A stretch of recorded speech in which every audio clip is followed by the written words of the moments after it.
El anillo matrimonial. Cómo hacer feliz el hogar. Contenido. Prefacio. 3.1. La formación del vínculo matrimonial. 4.2. El círculo familiar. 15.3. Deberes mutuos del esposo y la esposa. 20.4. Deberes especiales del esposo y la esposa. 35. Conclusión. 55. Chapel Library ha actualizado cuidadosamente este folleto para presentar un texto más legible para el lector moderno. Se han sustituido palabras arcaicas por sinónimos y se ha revisado la estructura de las oraciones para mayor claridad. Se han omitido algunas cláusulas y oraciones redundantes. Copyright 2025 Chapel Library. Esta edición en español. Traducido y editado por Jorge E. Castañeda. A menos que se indique de otra manera, las citas bíblicas fueron tomadas de la Santa Biblia, Reina Valera 1960. Para recibir ejemplares adicionales de este folleto u otros materiales cristocéntricos o para bajar nuestro material sin cargo alguno, por favor visite www.chapellibrary.org o póngase en contacto con Chapel Library 2603 West Wright Street, Pensacola, Florida 32505, Estados Unidos. Teléfono 438-6666 chapel@monsion.org. www.chapellibrary.org. El anillo matrimonial. Cómo hacer feliz el hogar. Prefacio. Este breve manual para quienes están iniciando su vida matrimonial está compuesto principalmente de selecciones de las obras de un amado autor, estimado por sus muchos escritos prácticos.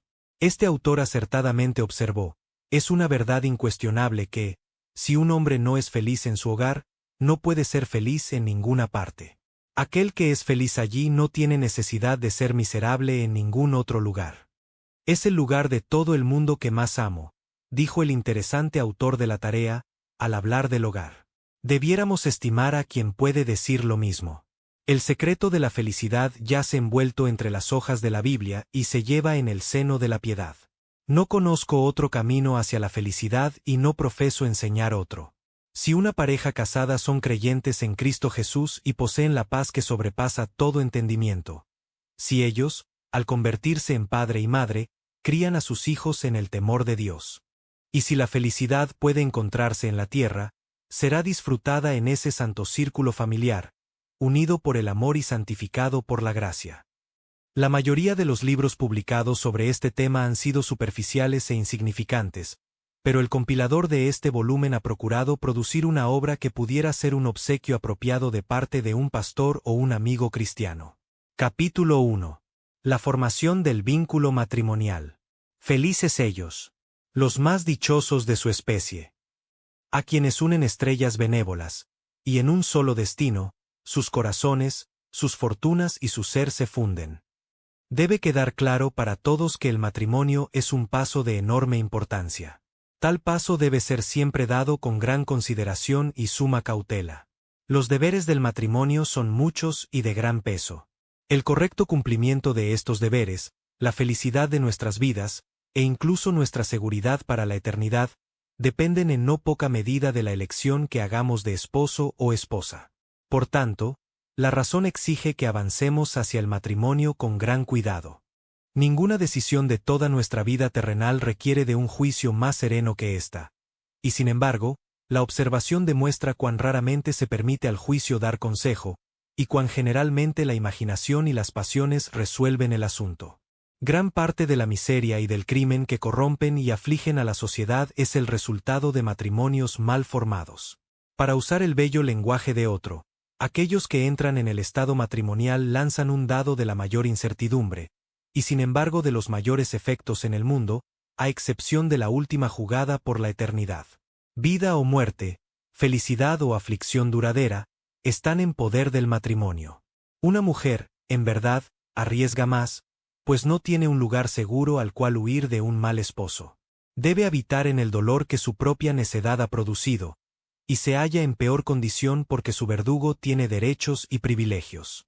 La mujer puede clamar a Dios, como los súbditos lo hacen respecto a los tiranos, pero fuera de eso no tiene apelación ante las crueldades que se le hacen.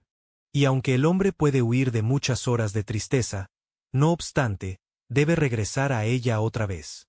Cuando se sienta entre sus vecinos, recuerda el dolor en su pecho, y suspira profundamente.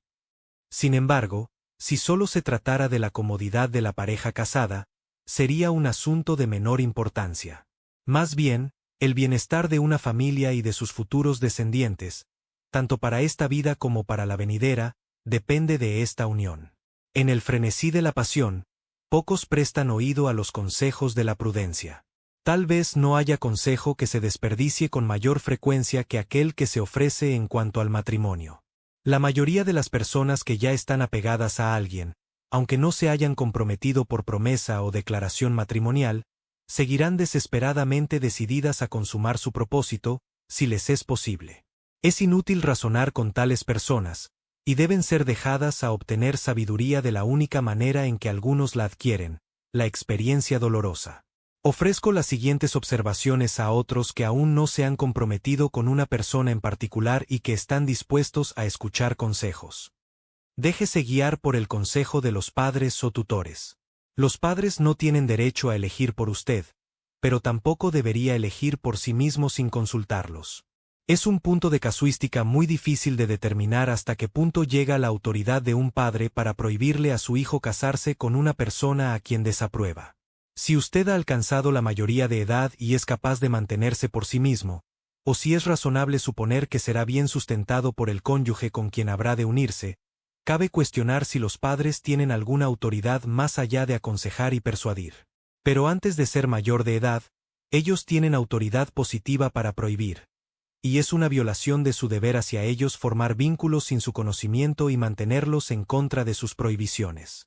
Admito que las objeciones de los padres deben estar siempre fundadas en la razón, y no en el capricho o el orgullo. Cuando las objeciones de los padres no están fundadas en la razón, y los hijos son mayores de edad y están guiados en su elección por la prudencia, la piedad y el afecto, ciertamente pueden y deben ser dejados para decidir por sí mismos. Pero cuando los padres basan sus objeciones en motivos suficientes y muestran razones claras para prohibir un matrimonio, es deber manifiesto de los hijos, y especialmente de las hijas, renunciar a él. Muy raramente tal matrimonio resulta ser algo distinto de una fuente de miseria. Desde el principio cayó sobre esta unión el ceño fruncido de un padre y una madre afectuosos y sabios, y Dios parece levantarse en juicio y apoyar la autoridad de los padres confirmando su disgusto con el suyo propio.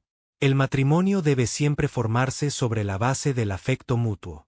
Si no hay amor antes del matrimonio, no se puede esperar después de él. Se supone que las personas que contemplan unirse en matrimonio están enamoradas.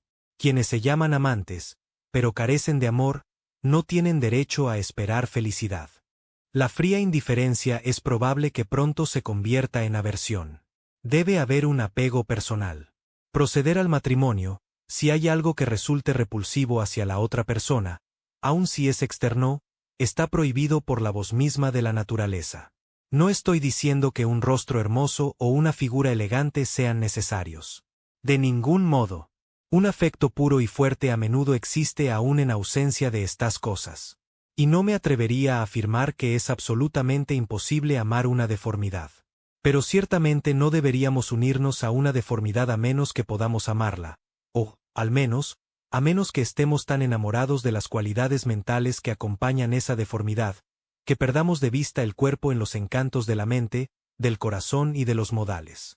Todo lo que estoy argumentando es que proceder a casarse con alguien a quien absolutamente se detesta y se encuentra repulsivo, es irracional y pecaminoso. Pero el amor debe tener en cuenta tanto la mente como el cuerpo. Estar apegado a un individuo simplemente por su belleza es enamorarse de una muñeca, una estatua o una pintura. Tal apego es lujuria o capricho, pero ciertamente no es afecto racional. Si amamos el cuerpo, pero no amamos la mente, el corazón y los modales, nuestro afecto está puesto sobre la parte inferior de la persona. Está puesto sobre lo que, por causa de una enfermedad, podría el próximo año ser muy diferente de lo que es ahora. Nada se desvanece tan rápidamente como la belleza. Es como el delicado rocío de una fruta atractiva. Si no hay nada valioso debajo, será arrojada con disgusto cuando los pétalos se caigan. Será arrojada por la misma mano que la arrancó. Es tan comúnmente observado, hasta el punto de ser un proverbio, que los encantos de la mente aumentan con el trato, mientras que los del cuerpo disminuyen. Mientras que los encantos interiores fácilmente nos reconcilian con un rostro sencillo, los encantos del cuerpo despiertan, por el poder del contraste, un disgusto hacia la insipidez, ignorancia y frialdad del alma con la que están unidos. Es como flores vistosas y sin aroma creciendo en un desierto. En vez de decidir arriesgar nuestra felicidad recogiendo esas malezas floreadas y colocándolas en nuestro seno, preguntémonos cómo se verán dentro de algunos años, o cómo adornarán y bendecirán nuestro hogar. Preguntémonos, ¿hará el buen juicio, que acompaña a ese bello rostro, que su poseedor sea apto para ser mi compañero y el instructor de mis hijos? ¿Soportará ese temperamento con paciencia mis debilidades? ¿Considerará con bondad mis gustos? ¿Estudiará con afecto mi bienestar? ¿Serán agradables sus modales cuando estemos a solas tanto como cuando estemos en sociedad? ¿Esos hábitos harán de mi morada un lugar agradable para mí y para mis amigos? Debemos poner a prueba estas cosas y refrenar nuestras pasiones. Debemos buscar el consejo de nuestro buen juicio y permitir que la razón descienda y converse con nosotros en la frescura del atardecer. Tal es, pues, el amor sobre el cual debe formarse el matrimonio, amor hacia la persona entera. Es amor a la mente, al corazón y a los modales, tanto como al rostro y a la figura. Es un amor templado con respeto. Este es el único apego que probablemente sobrevivirá cuando se disipe la novedad del matrimonio, cuando llegue la enfermedad y pase el tiempo. Este es el único apego que probablemente sostendrá las tiernas simpatías y las agudas sensibilidades del estado matrimonial. Este es el único apego que hará del marido y la esposa lo que fue la intención de aquel que instituyó la unión matrimonial: el socorro y el consuelo mutuos aún hasta la vejez. Los jóvenes deben tener sumo cuidado de no dejarse inducir por la persuasión de otros, ni por el impulso de su propia codicia, ni por un ansioso deseo de ser su propio amo o ama, ni por la ambición de honor secular, a entrar en un matrimonio al que no son llamados por un amor puro y virtuoso. ¿Qué hará por usted una casa grande, muebles lujosos y entretenimientos de moda en ausencia del amor conyugal? Fue por estas bagatelas y juguetes que he cambiado mi ser, mi felicidad, mi honor. Exclama el corazón desdichado al despertar, y ¡ay!, demasiado tarde. Ante alguna escena triste de desventura doméstica. Qué mal encajan las escenas que ofrecen descanso, con corazones que no pueden descansar. Oh, cuánta dulzura, cuánto encanto y poder para agradar hay en el afecto puro y mutuo, aunque se disfrute en la casa más humilde, se mantenga en las circunstancias más sencillas y luche contra muchas dificultades. Que el hombre determine noblemente ganar su pan diario con el sudor de su frente y endulce su tarea diaria con el pensamiento de que su trabajo es para la mujer que ama, antes que pasear en su carroza y vivir una vida de espléndida ociosidad y miseria con la mujer que no ama. Que la mujer, con igual nobleza y heroísmo, determine confiar en sus propias energías, y especialmente en la providencia graciosa de Dios, antes que casarse sin afecto por el solo beneficio económico. Hay además otro error que algunos cometen.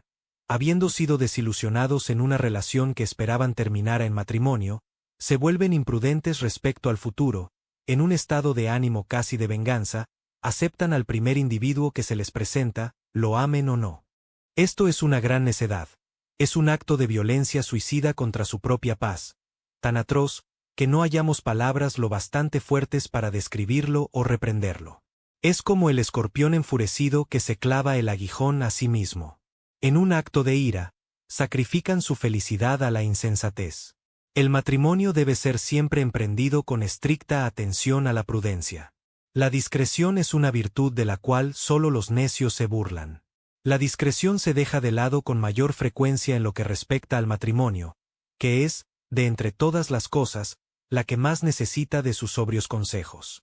Algunos jóvenes románticos y necios piensan que no corresponde que el amor busque el consejo de la sabiduría. Si su necedad solo les afectara a ellos, podríamos dejarlos para que fueran castigados por sus frutos, pero los matrimonios imprudentes, como ya se ha considerado, esparcen sus malas consecuencias por doquier, incluso hasta la posteridad. Dios nos dio el entendimiento para que gobernara las pasiones y la imaginación.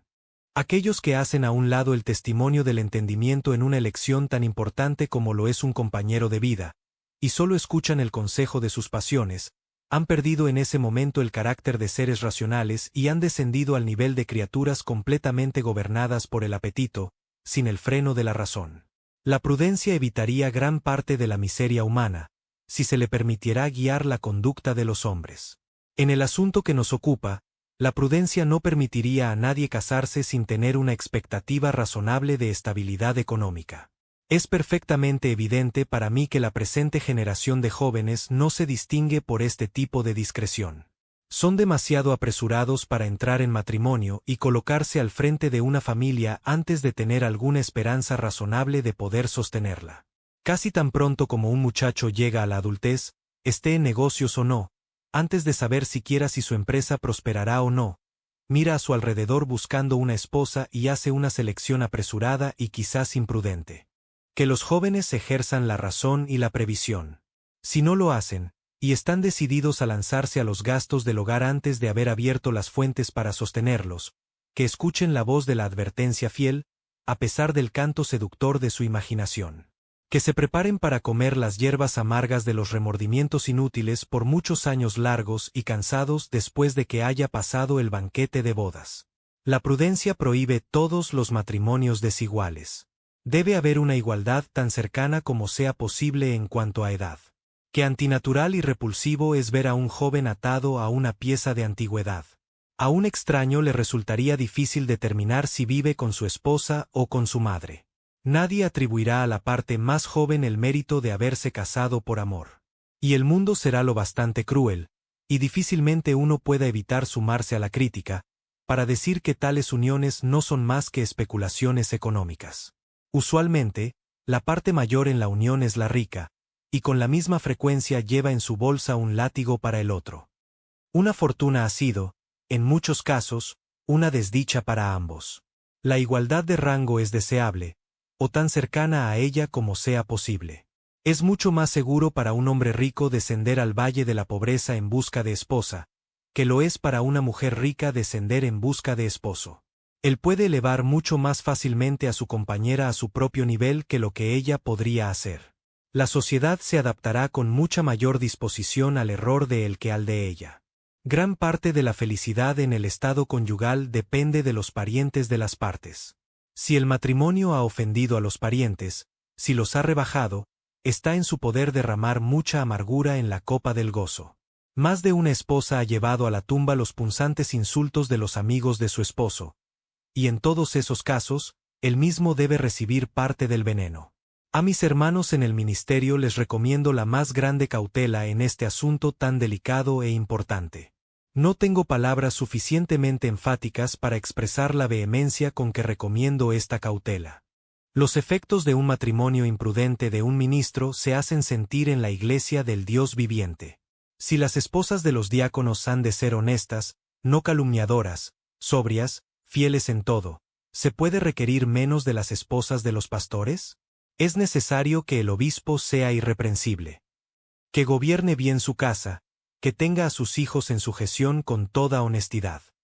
Pero, ¿cómo podrá él manifestar en su hogar el bello orden y armonía que debe prevalecer en toda familia cristiana, y especialmente en el hogar de un ministro, sin la cooperación inteligente e industriosa de su esposa? ¿Y cómo puede esperarse esto de una esposa que carece de inteligencia o laboriosidad? No solo gran parte del consuelo del ministro, sino también gran parte de su carácter, dependen de su esposa. Y lo que es aún más importante, gran parte de su utilidad depende también de ella. El matrimonio debe formarse siempre con la debida consideración a la piedad. Una persona piadosa no debería casarse con alguien que no lo sea. No es deseable unirse a una persona incluso de una denominación diferente que, como asunto de conciencia, asiste a su propio lugar de adoración. No es grato, en una mañana de domingo, separarse e ir a diferentes lugares de culto. El paseo más delicioso que una pareja santa puede tener es ir juntos a la casa de Dios, cuando toman dulce consejo en común sobre los altos temas de la redención y las realidades invisibles de la eternidad. Nadie querría perder esto voluntariamente. Pero, andar separados en un sentido aún más importante y terrible. Separarse en el punto donde se bifurcan los dos caminos hacia la eternidad. Uno hacia el cielo, el otro hacia el infierno. para que el creyente avance hacia la gloria con la sobrecogedora conciencia de que la otra parte va camino a la perdición. Esto es realmente espantoso y basta para disminuir en gran medida la felicidad conyugal. Si, sin embargo, solo se tratara de la comodidad de las partes, sería un asunto de menor importancia, pero es una cuestión de conciencia, un asunto en el cual no tenemos opción. Queda libre para casarse con quien quiera, dice el apóstol hablando del caso de una viuda, con tal que sea en el Señor. Ahora bien, aunque esto fue dicho acerca de una mujer, todas las razones de esta ley pertenecen con igual fuerza al hombre. Esto me parece no solo un consejo, sino una ley, y tan obligatoria para la conciencia como cualquier otra ley que hallamos en la palabra de Dios. La forma incidental en que se da este mandamiento es, como ha observado acertadamente alguien, para el lector inteligente de las Escrituras, la confirmación más fuerte de que esta regla se aplica a todos los matrimonios futuros donde no ha habido compromiso previo a la conversión. En cuanto al otro pasaje donde el apóstol nos ordena no unirnos en yugo desigual con los incrédulos, no se aplica directamente al matrimonio sino por inferencia. Se refiere a la comunión en la iglesia, o más bien a la asociación y conducta en general. Los cristianos profesantes no deben unirse con incrédulos. Pero si esta unión es impropia en otros asuntos, cuanto más en el matrimonio, que tiene una influencia tan poderosa tanto sobre nuestro carácter como sobre nuestra felicidad. Que un cristiano, entonces, se case con una persona que no sea decididamente y evidentemente piadosa es oponerse directamente a la palabra de Dios. Y así como la Escritura está en contra, también lo está la razón, pues, andarán dos juntos si no estuvieren de acuerdo. Una diferencia de gustos en asuntos menores es ya un obstáculo para el consuelo doméstico, pero estar opuestos el uno al otro en el asunto más importante de todos, la religión, es un riesgo para el bienestar del hogar que ninguna persona reflexiva debería asumir bajo ninguna circunstancia. ¿Cómo pueden cumplirse los más altos propósitos del hogar cuando uno de los padres no posee las cualificaciones espirituales necesarias para ello? ¿Cómo podrá realizarse la labor de la educación religiosa y criarse a los hijos en disciplina y amonestación del Señor? En cuanto a la ayuda mutua en las cosas espirituales, ¿acaso no todos necesitamos auxilio, y no estorbo? El cristiano debe hacer que todo se incline ante las cosas espirituales, y no permitir que las cosas espirituales se inclinen ante nada. Esta es la única cosa necesaria, a la cual todo debe ceder el primer lugar. Y, ciertamente, descuidar la salvación eterna en un asunto tan importante como el matrimonio demuestra que su religión es solo una profesión o pronto llegará a serlo. Nadie debe contemplar el matrimonio sin la más profunda y seria reflexión, ni sin la más ferviente oración a Dios en busca de dirección. Para que la oración sea aceptable ante el Altísimo, debe ser sincera y ofrecida con un verdadero deseo de conocer y hacer su voluntad. Muchos, creo yo, tratan a Dios como a sus amigos. Toman primero una decisión y luego piden dirección. Tienen algunas dudas, muy a menudo, dudas fuertes, acerca del paso que están por dar, pero estas son gradualmente disipadas por sus súplicas, hasta que terminan orando con tal insistencia que se convencen a sí mismos de que están totalmente en lo correcto con la decisión que ya habían tomado. Orar por dirección en un asunto que sabemos que se opone a la palabra de Dios, y sobre el cual ya hemos decidido actuar, es añadir hipocresía a la rebelión. Si hay razón para creer que el joven que pide a una cristiana unirse con él en matrimonio no es verdaderamente piadoso, ¿qué necesidad hay de orar por dirección? Esto equivale a pedir al Altísimo permiso para hacer lo que él ya ha prohibido. Viudas y viudos. En el caso de viudas y viudos, especialmente cuando hay hijos, se requiere de una prudencia especial. He conocido a algunos que sacrificaron todos sus propios gustos y preferencias y eligieron un cónyuge teniendo solo en cuenta a los hijos. Tal sacrificio es, en verdad, generoso, pero dudo que sea prudente. Pone en peligro su propio consuelo e incluso su carácter, y ni el consuelo ni el carácter pueden perderse sin gran perjuicio para los mismos hijos que han considerado tan heroicamente. Pero este es un error más raro y más perdonable que el del extremo opuesto, casarse sin ninguna consideración por los hijos. Cuán inapropiado e insensato es que un hombre de 60 años traiga a casa a una esposa joven y la ponga sobre hijas mayores que ella. Introduce en el círculo familiar a tías y tíos menores que algunos de los sobrinos. Tales matrimonios imprudentes a menudo destruyen tanto la reputación como la paz del hogar. Tales hombres no deben sorprenderse si sus hijas del primer matrimonio son alejadas del hogar por las consecuencias del segundo.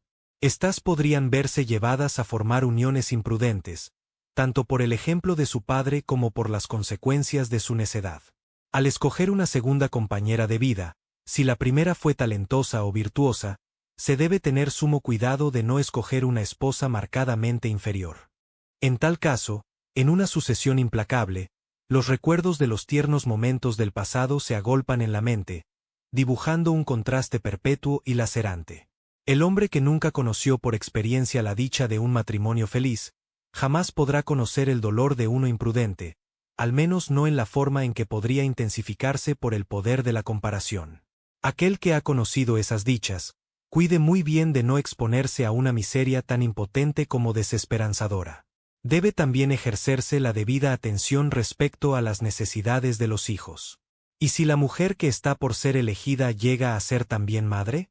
¿Tiene ella el principio, la prudencia, el dominio propio y el buen carácter necesarios para ayudarla a disimular su inclinación hacia sus propios hijos?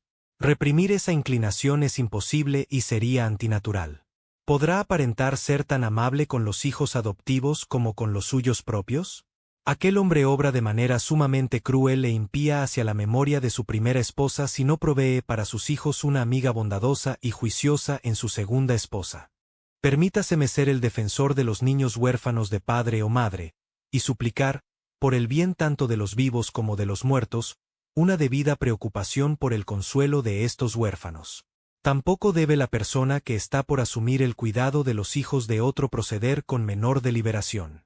¿Tienes amor suficiente hacia el padre o madre como para cargar con esa responsabilidad por su causa? ¿Tienes suficiente amabilidad, discreción, para tal situación y oficio? Es más fácil cuando los niños son dulces y amables. Pero cuando no tienen atractivo personal, ni encanto mental, ni carácter entrañable, entonces se hace evidente la verdad del dicho: puede suplirse una esposa, pero no una madre. El hombre o la mujer que ha de asumir el papel de padre o madre frente a un hijo rebelde y poco amable necesita algo más que afecto natural, pues éste pertenece, en su mayor grado, al verdadero progenitor. Debe poseer convicciones firmes, ternura de carácter y, sobre todo, gracia de lo alto. Que todo aquel llamado a dirigir un hogar se pregunte sinceramente si posee lo necesario para cumplir sus deberes de manera satisfactoria y con buena conciencia. Que se pregunten si es probable que ellos mismos sean felices en tal situación. Si no lo son, sería mucho mejor que nunca entraran en ella, pues su infelicidad inevitablemente llenará de miseria todo el círculo familiar. Es verdaderamente lamentable que todos los preparativos apropiados para el matrimonio suelan ser pospuestos por las ocupaciones vanas de la frivolidad. Estas son como polvo sobre la balanza del destino conyugal. Todo pensamiento, anticipación y ansiedad se absorben con demasiada frecuencia en la elección de una casa, mobiliario y asuntos aún más insignificantes y frívolos.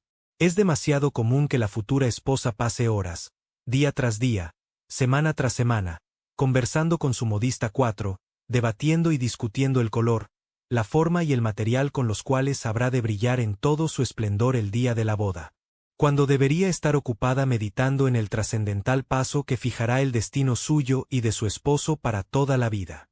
Como si el gran objetivo fuera aparecer como una novia bien vestida y a la moda, en lugar de ser una buena y feliz esposa.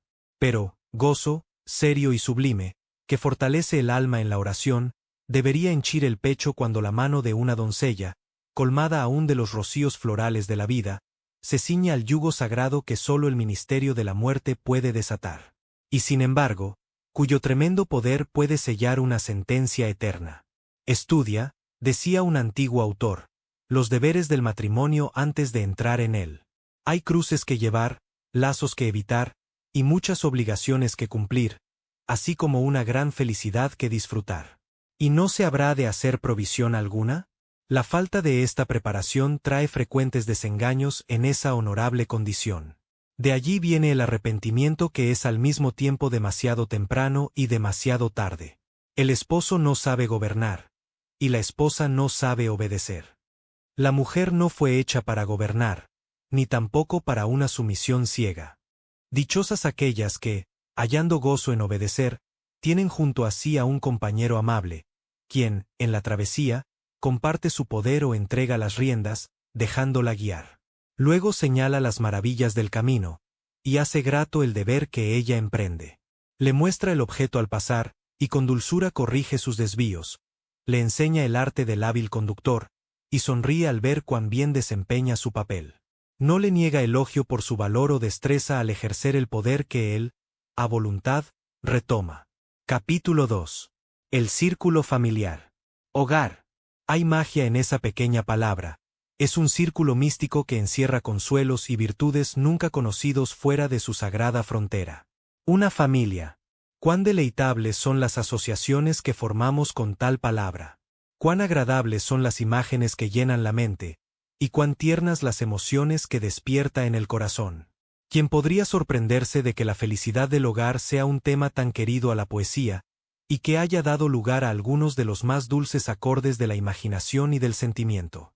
¿O quién se asombraría de que, entre todas las aspiraciones de aquellos que emprenden el camino de la vida, esta sea la que despierte los más ardientes deseos y las más activas búsquedas? Pero ay, de los que parten con celo juvenil tras la posesión de tan preciado galardón, ¿cuántos fracasan? ¿Y por qué? Porque solo su imaginación está comprometida con el asunto. No tienen ideas definidas de lo que realmente significa, ni del modo en que ha de obtenerse. No es más que una creación encantadora de una mente romántica, y muchas veces, en personas así, se desvanece rápidamente. Creo, por tanto, que será útil describir las fuentes de la felicidad familiar, y mostrar que éstas no se hallan en las regiones floridas de la fantasía, sino en las realidades sobrias de la piedad, el amor casto, la prudencia y los vínculos familiares bien formados. Estos preciosos manantiales de gozo están al alcance de todos los que deseen transitar el camino hacia ellos, y este camino es el del conocimiento. Debemos familiarizarnos con la naturaleza, los propósitos y la importancia del pacto familiar. Debemos analizar esta unión para conocer sus elementos, leyes y finalidades. ¿Quién puede ser un buen ciudadano sin conocer la naturaleza de la Constitución y las leyes de su patria? Es igualmente vano esperar felicidad doméstica sin una comprensión clara de los fines y leyes que la Providencia ha establecido en la formación del hogar.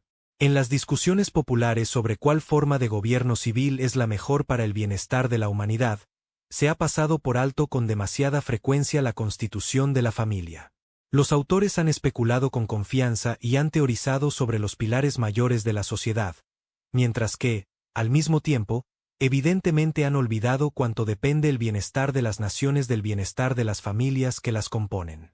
Si hay alguna verdad en la comparación de una nación con una columna, debemos recordar que, si bien los individuos son los materiales con los que se forma, es la buena condición de las familias la que constituye el cemento que la mantiene unida y da solidez y durabilidad a su bella forma.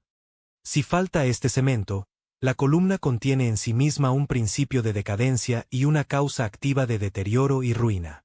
No importa cuán excelentes sean los materiales en sí, cuán elegante sea su forma, o cuán ornamentados estén la base, la columna o el capitel. La familia es una institución divina. Dios mismo la formó. Él hace habitar en familia al solitario. Como todo lo demás que Él ha hecho, está bien y sabiamente dispuesta. Como sistema de gobierno, es totalmente singular. Ni debajo de los cielos ni encima de ellos hay nada que sea exactamente igual.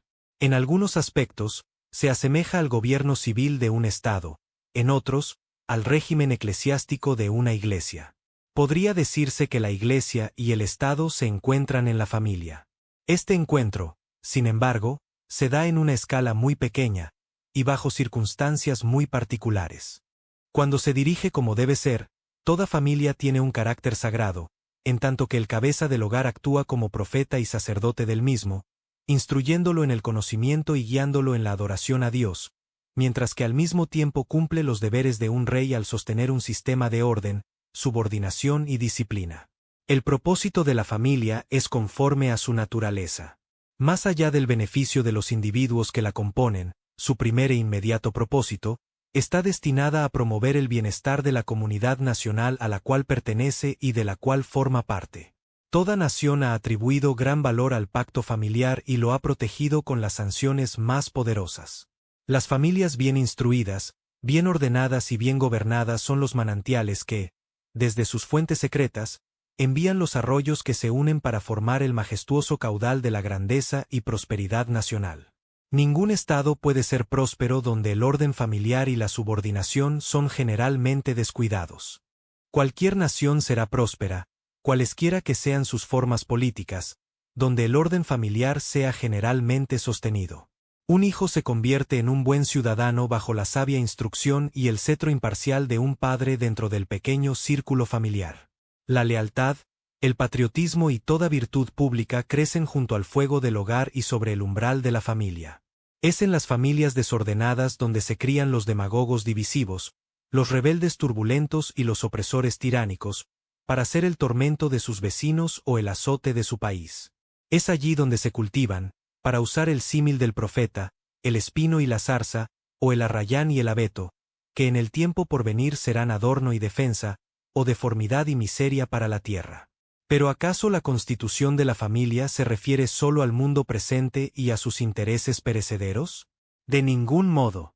Todos los arreglos de Dios para el hombre tienen como fin principal su relación con la eternidad. El ojo de Dios está puesto sobre la inmortalidad para la cual ha destinado a la raza humana. Toda familia tiene un carácter sagrado. Ese carácter sagrado puede ser olvidado o despreciado, pero la familia ha sido constituida y debe ser conducida con la perspectiva de que la próxima generación siga a sus padres no solo hasta la tumba, sino hasta la eternidad. Cada miembro de cada hogar es una criatura inmortal. Cada uno que sale del círculo por medio de la muerte entra en una eternidad de tormento o de bienaventuranza. Ahora bien, dado que todas las instituciones de Dios miran a otro mundo como su referencia última, sin duda la institución más poderosa en la formación del carácter debe ser considerada como destinada a preparar a sus sujetos para la gloria, la honra, la inmortalidad y la vida eterna. Donde la piedad no sirve como base de la unión matrimonial, no pueden esperarse sus frutos felices. Hay muchos hogares donde se cultivan cuidadosamente las virtudes meramente sociales, donde florece la amabilidad familiar y se aprecia la excelencia pública, pero que, al carecer de piedad vital, están perdiendo el propósito más elevado de su unión. No están desarrollando ningún curso preparatorio de educación para el cielo. Están destinados a ser barridos junto con el naufragio de las naciones que no conocieron a Dios, y con los impíos que serán lanzados al infierno. ¡Ay, ay! Que desde tales escenas dulces de amor y paz marital, donde se ha dado cabida al saber, la ciencia, la riqueza y la elegancia, se excluya a la religión.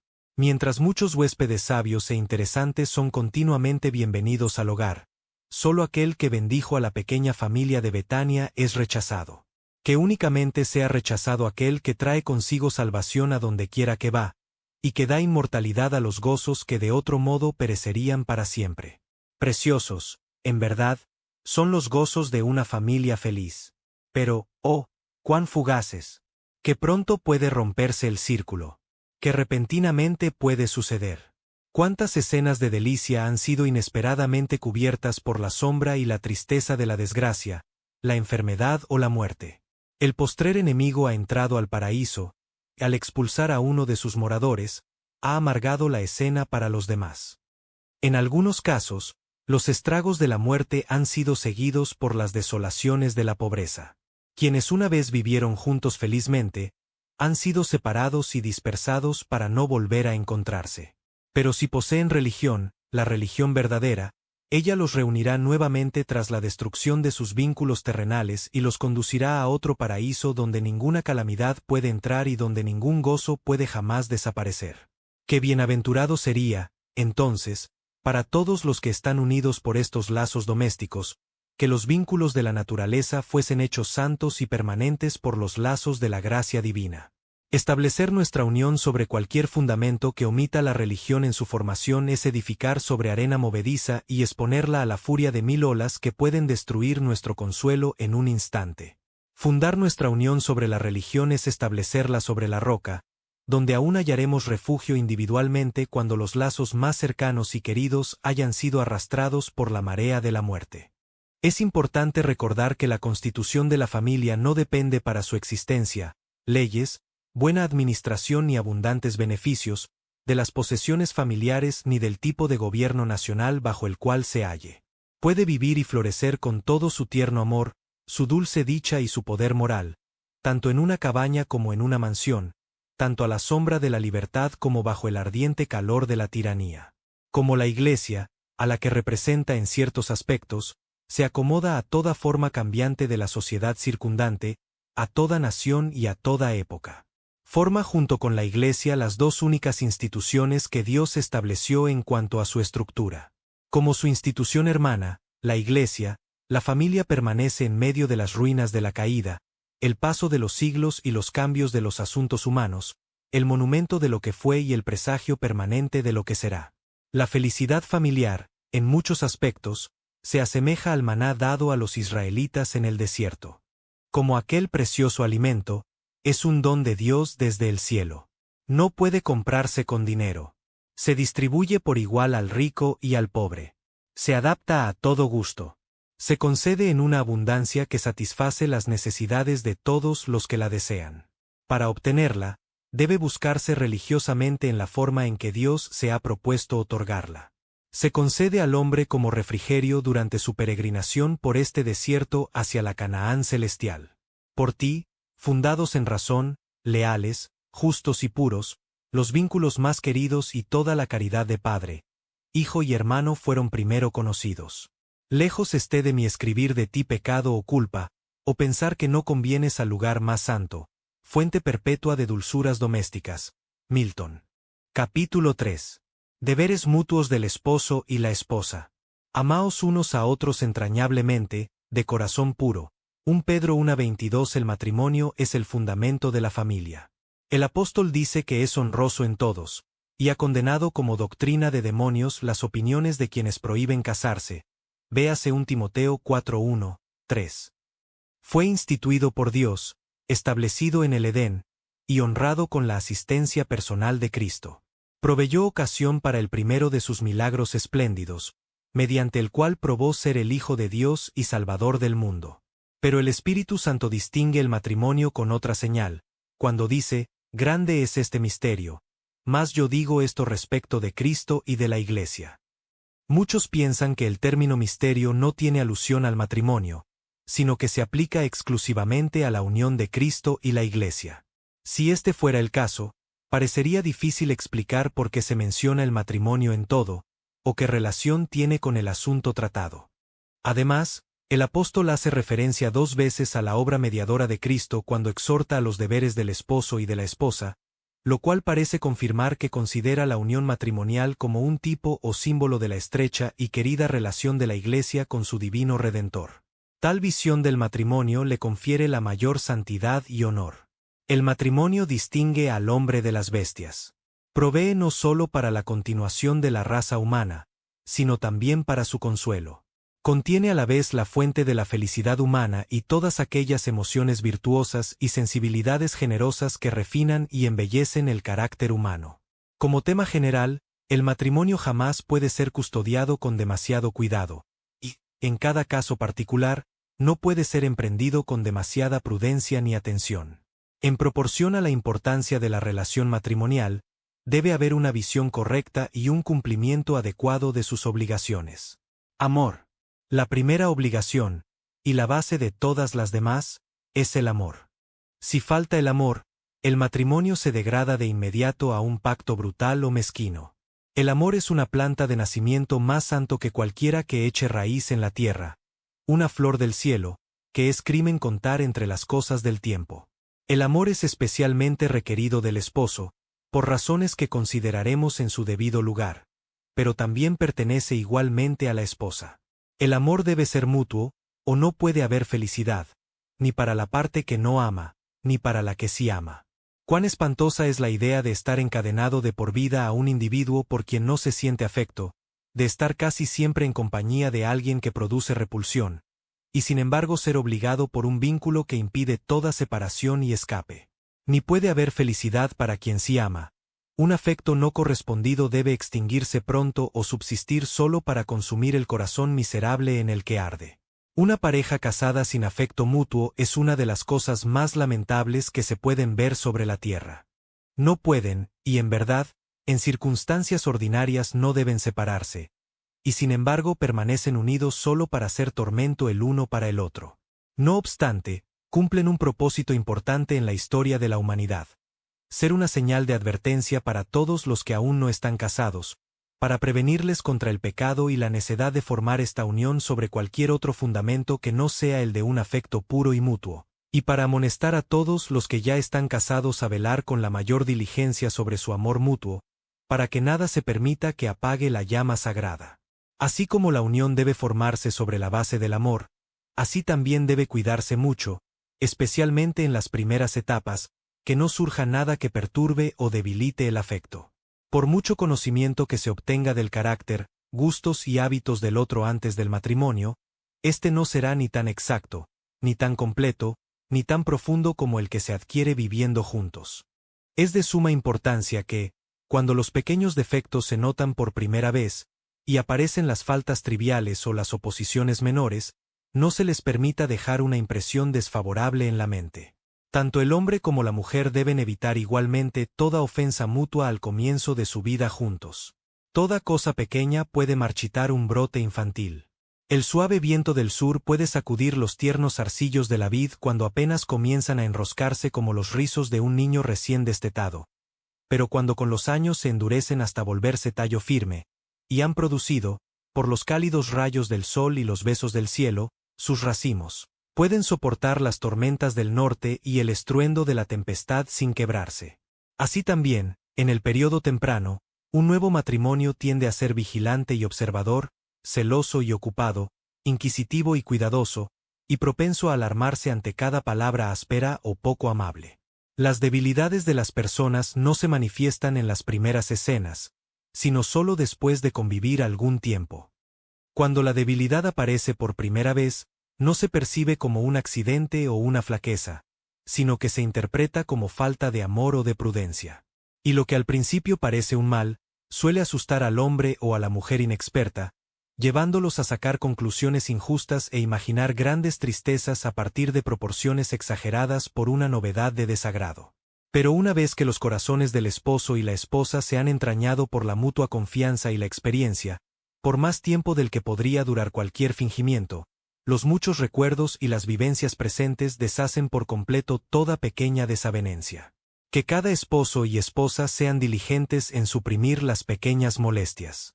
Tan pronto como broten, deben ser cortadas de raíz y pisoteadas. Si se les permite crecer y multiplicarse, hacen que el espíritu se torne irritable, que el tiempo compartido sea fastidioso, y que los afectos se debiliten y se incomoden por un distanciamiento habitual. Hay hombres que se angustian más por una mosca que por una herida. Cuando los mosquitos interrumpen el sueño y perturban la razón, aunque no lleguen a despertarnos del todo, a menudo el malestar es mayor que el que sentiríamos al luchar, con la mente plenamente alerta, contra un enemigo poderoso. En los frecuentes y pequeños incidentes de la vida familiar, la razón del hombre no puede permanecer siempre en vela, y cuando sus palabras resultan imperfectas, y una leve molestia aumenta su inquietud, pronto se ve arrastrado a una pasión violenta. Sin duda, tanto el hombre como la mujer se hallan en un estado de debilidad y necedad cuando pueden ser perturbados por un hecho insignificante. Por ello, no conviene ponerlos a prueba cuando se encuentran en una condición tan peligrosa. En tal caso, el remedio es no añadir más combustible a la llama repentina. Aunque la paja pueda encenderse rápidamente, también se apaga pronto si nadie sopla sobre ella con persistencia ni la alimenta con nueva leña. No se añadan provocaciones al suceso, ni se avive el que ya ocurrió, y la paz volverá pronto. El descontento pasará rápidamente, como las chispas del pedernal y el acero. Recordemos siempre que el descontento basado en las pequeñas cosas cotidianas engendra una enfermedad secreta que es extremadamente peligrosa.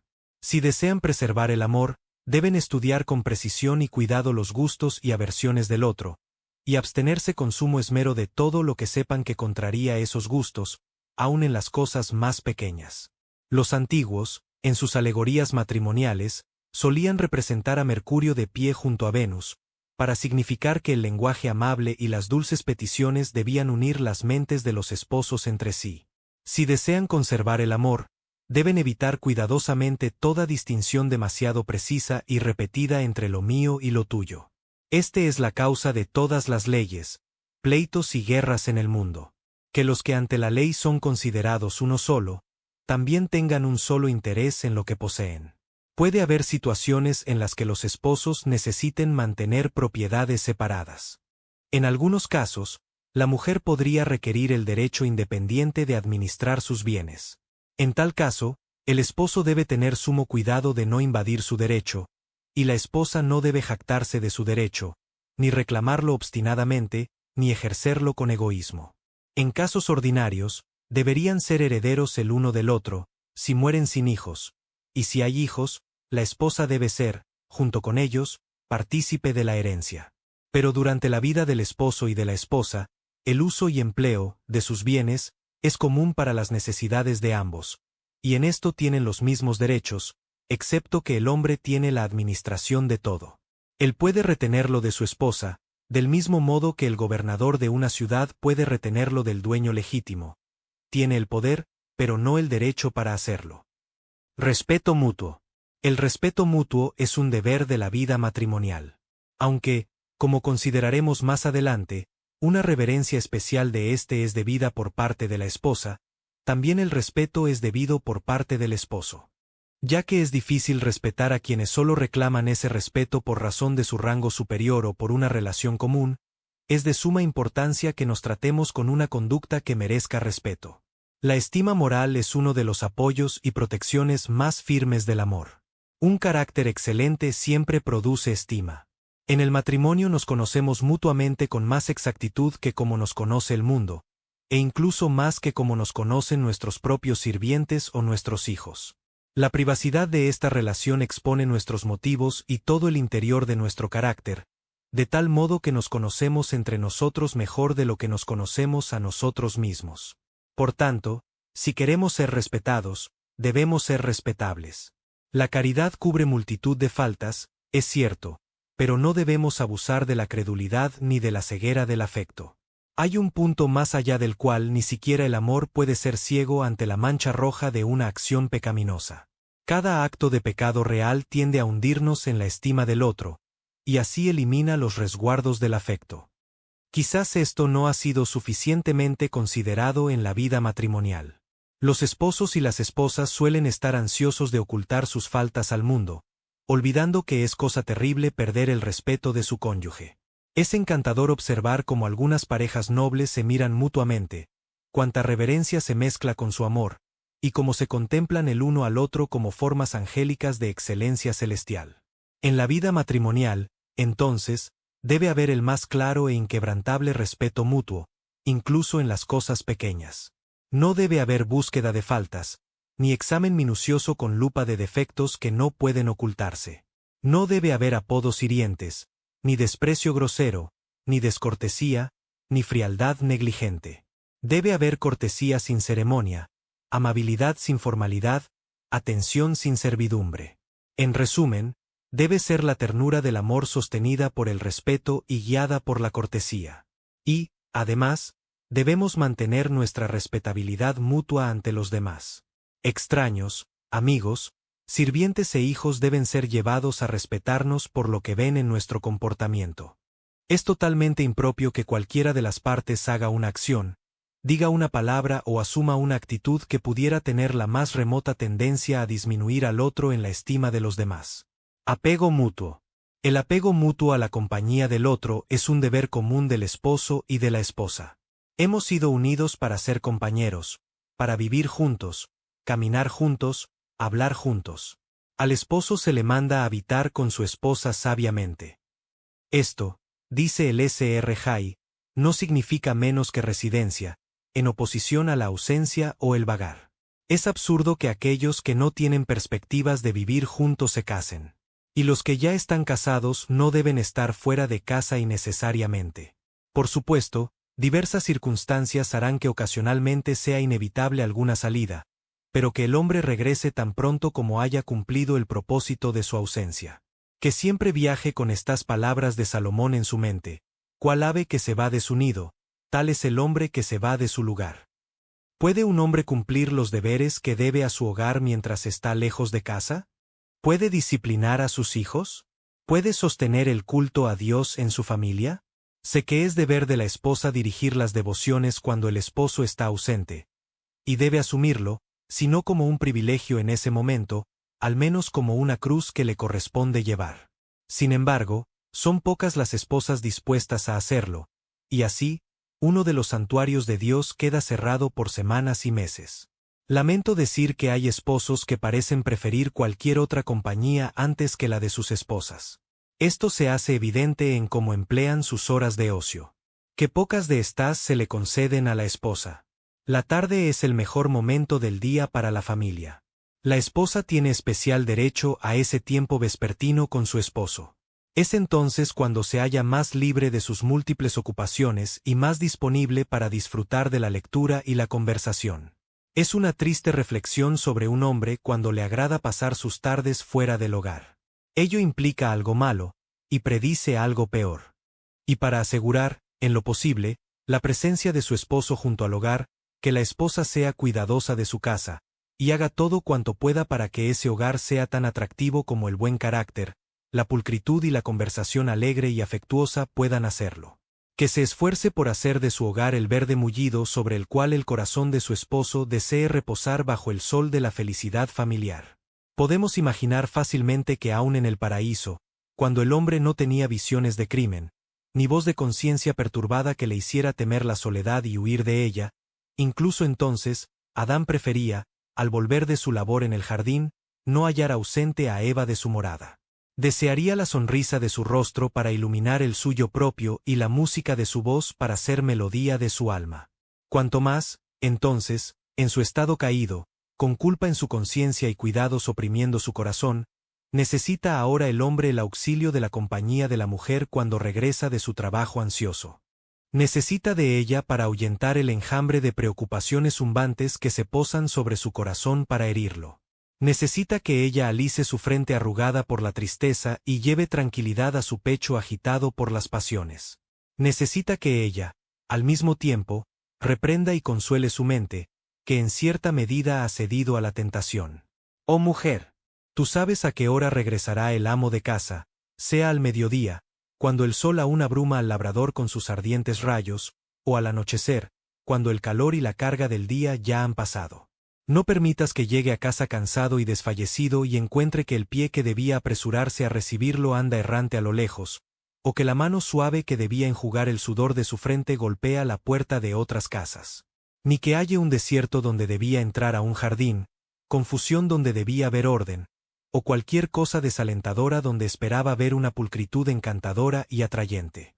¿Quién se sorprendería del doloroso desencanto y la amargura de un esposo descuidado y con el corazón herido? Se aleja de su propia puerta en busca del consuelo que deseaba disfrutar en casa, y anhela la compañía que esperaba hallar en su esposa. Soporta sustitutos de ambas cosas en casas ajenas. Unidos para ser compañeros, el esposo y la esposa deben procurar, tanto como les sea posible, disfrutar de la mutua compañía. Doy gracias a Dios por ser ajeno al gusto que lleva a un hombre a abandonar su propio y cómodo salón, la grata compañía de su esposa, la instrucción y el recreo de una biblioteca bien surtida, o el apacible paseo vespertino por el campo al concluir la jornada, para ir en busca de entretenimiento en escenas de diversión pública. Según mi juicio, los placeres del hogar y de la compañía doméstica, cuando son lo que deberían ser, son tales que jamás cansan y no requieren cambio, salvo tal vez el cambio de una escena familiar por otra. Suspiro y anhelo, tal vez en vano, por un tiempo en que la sociedad esté tan elevada y purificada, el amor por el conocimiento sea tan intenso, los hábitos de vida tan sencillos, y la religión y la moralidad tan ampliamente difundidas, que los hogares de los hombres sean el centro y el círculo de sus deleites. Anhelo el día en que cada hombre halle su mayor gozo terrenal en la compañía de una esposa afectuosa e inteligente y de unos hijos bien educados. Anhelo el tiempo en que los hombres sientan que no es necesario dejar su propio hogar para buscar su felicidad en el salón de baile, el concierto o el teatro. Entonces ya no será necesario probar que los entretenimientos públicos son impropios, porque se verá que son innecesarios. Pero los placeres del hogar no deben interferir con los llamados y las demandas del deber público. Las esposas no deben pedir, ni los esposos conceder, ese tiempo que es requerido para la causa de Dios y del prójimo. Esta es una era de caridad activa, y las grandes instituciones públicas no pueden mantenerse sin grandes sacrificios de tiempo y ocio por parte de muchas personas. Aquellos que, por su sabiduría, talentos, posición o bienes, reciben la confianza del público, deben estar preparados para ocupar y conducir los departamentos ejecutivos de nuestras sociedades. Tampoco deben permitir que los suaves atractivos de su propio hogar los aparten del evidente puesto del deber. Hemos conocido a algunos que, antes de casarse, eran los pilares de nuestras instituciones, y luego cedieron tanto a los llamados de su nuevo y más querido amigo terrenal que abandonaron su puesto de gestión para siempre. Admito que es una ofrenda costosa a la causa de la religión o la humanidad dedicar las horas de la tarde que podrían pasarse tan agradablemente en un paseo campestre o leyendo juntos un libro interesante. Pero ¿quién puede hacer el bien sin sacrificios? Conozco a un ministro muy santo y útil que le dijo a la dama con la que iba a casarse que una de las condiciones de su matrimonio era que ella nunca le pidiera el tiempo que, en alguna ocasión, él sintiera como deber dedicar a Dios. Sin duda, cualquier mujer debería considerarse más bendecida teniendo que soportar ocasionalmente la pérdida de la compañía de su esposo cuando su presencia y talentos son codiciados por todas las instituciones públicas, que disfrutando sin interrupción de la compañía de uno a quien nadie busca por ayuda. Tolerancia mutua. La tolerancia mutua es otro deber. Se la debemos a todos, aun a un extraño o a un enemigo. Cuanto más, entonces, no debe negarse al amigo más cercano. El amor es sufrido, es benigno, el amor no tiene envidia, el amor no es jactancioso, no se envanece. No hace nada indebido, no busca lo suyo, no se irrita, no guarda rencor, no se goza de la injusticia, más se goza de la verdad. Todo lo sufre, todo lo cree, todo lo espera, todo lo soporta. 1 Cor 13:4, 7. Hay necesidad y lugar para esta caridad en toda relación de la vida. Donde quiera que exista pecado o imperfección, hay una oportunidad para la tolerancia del amor. No hay perfección en la tierra. Es cierto que los enamorados suelen imaginar que la han encontrado, pero el juicio más sobrio de la vida matrimonial corrige generalmente ese error. Las primeras impresiones de este tipo suelen desvanecerse junto con el primer amor. Debemos todos entrar al matrimonio conscientes de que estamos por unirnos a una criatura caída. En todo caso, no son dos ángeles los que se encuentran, sino dos hijos pecadores de Adán, de quienes se ha de esperar mucha debilidad y desvío. Debemos disponernos a soportar alguna imperfección, y, recordando que nosotros mismos tenemos no poca parte de imperfección que exige tolerancia por parte de nuestro cónyuge, debemos ejercer la paciencia que esperamos de él o ella. Tanto el esposo como la esposa tienen debilidades, y están tan constantemente juntos que surgirán innumerables ocasiones para la contienda. Si estamos ansiosos, o incluso dispuestos, a contender, esas ocasiones interrumpirán temporalmente el amor, si no es que lo suprimen por completo. Debemos simplemente pasar por alto muchas cosas, otras debemos dejarlas pasar con mente serena. En todas las cosas, evitar con sumo cuidado incluso una discusión aparentemente inocente. El afecto no prohíbe, sino que en realidad exige, que nos señalemos mutuamente nuestras faltas, pero esto debe hacerse con toda la mansedumbre de la sabiduría y con toda la ternura del amor. De otro modo, podríamos aumentar el mal que deseamos corregir, o reemplazarlo por uno mayor. Tanto la justicia como la sabiduría requieren que siempre pongamos las buenas cualidades frente a las malas. En la mayoría de los casos, hallaremos algunas excelencias redimidas que, si bien no logran reconciliarnos del todo con las fallas que deploramos, al menos deberían enseñarnos a soportarlas con paciencia. Cuanto más contemplemos estos aspectos mejores del carácter de una persona, con mayor brillo aparecerán. Es cierto que, mientras los defectos disminuyen, las virtudes se engrandecen en la medida en que se las contempla de forma constante. En cuanto al lenguaje amargo y la conducta violenta, son tan completamente vergonzosos que apenas hace falta mencionarlos, aun a modo de advertencia.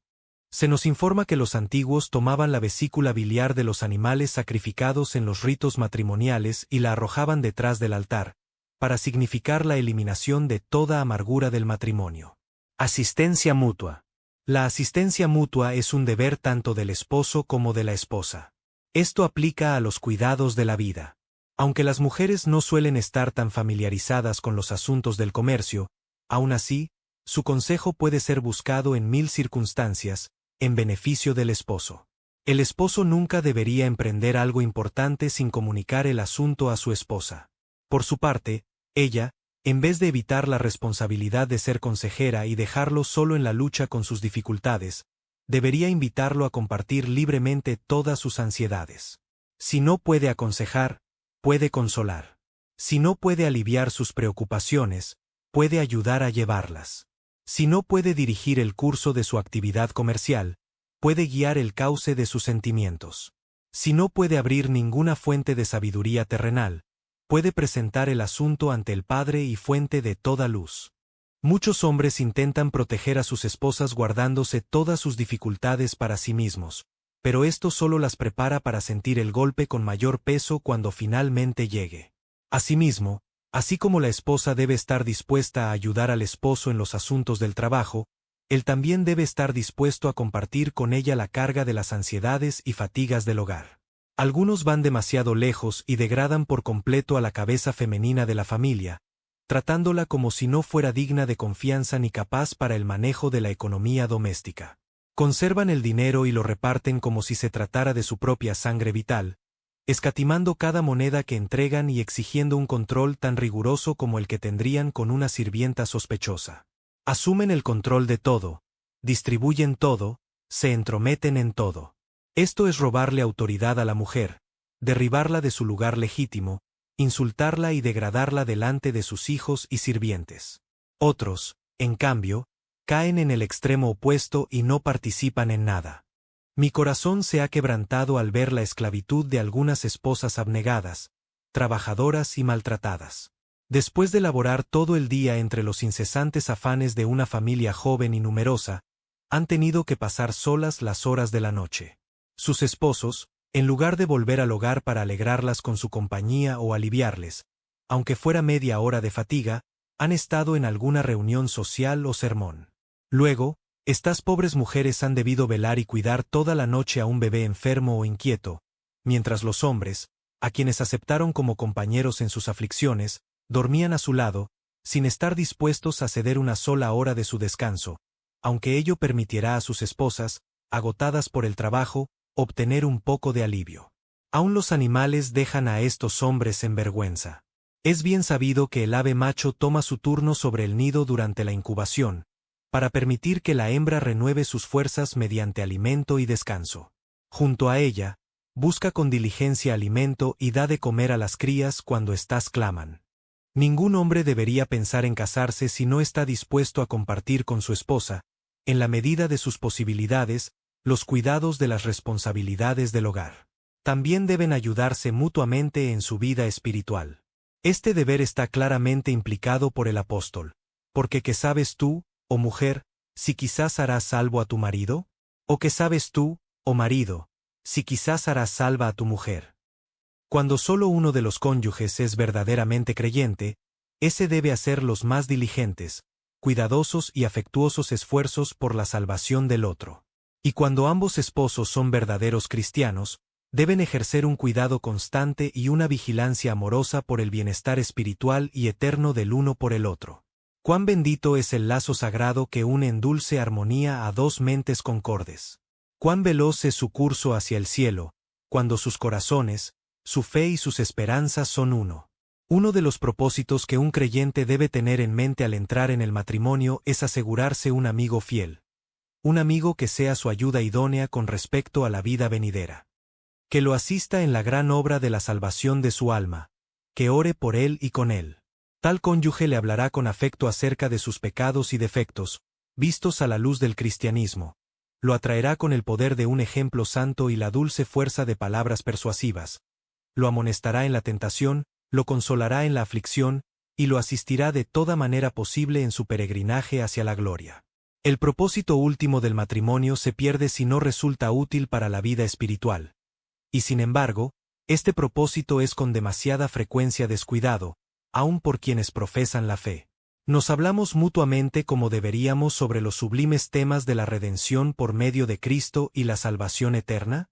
Estudiamos las disposiciones, trampas, aflicciones y decaimientos espirituales del otro, a fin de aplicar los remedios adecuados. Nos exhortamos cada día, para que ninguno sea endurecido por el engaño del pecado. Somos fieles al reprender, pero sin espíritu crítico. Elogiamos, pero sin adulación. Nos invitamos mutuamente a los medios públicos de gracia más vivificantes y edificantes, y recomendamos aquellos libros que nos han sido de beneficio. ¿Expresamos abiertamente el estado de nuestra mente respecto a las cosas espirituales?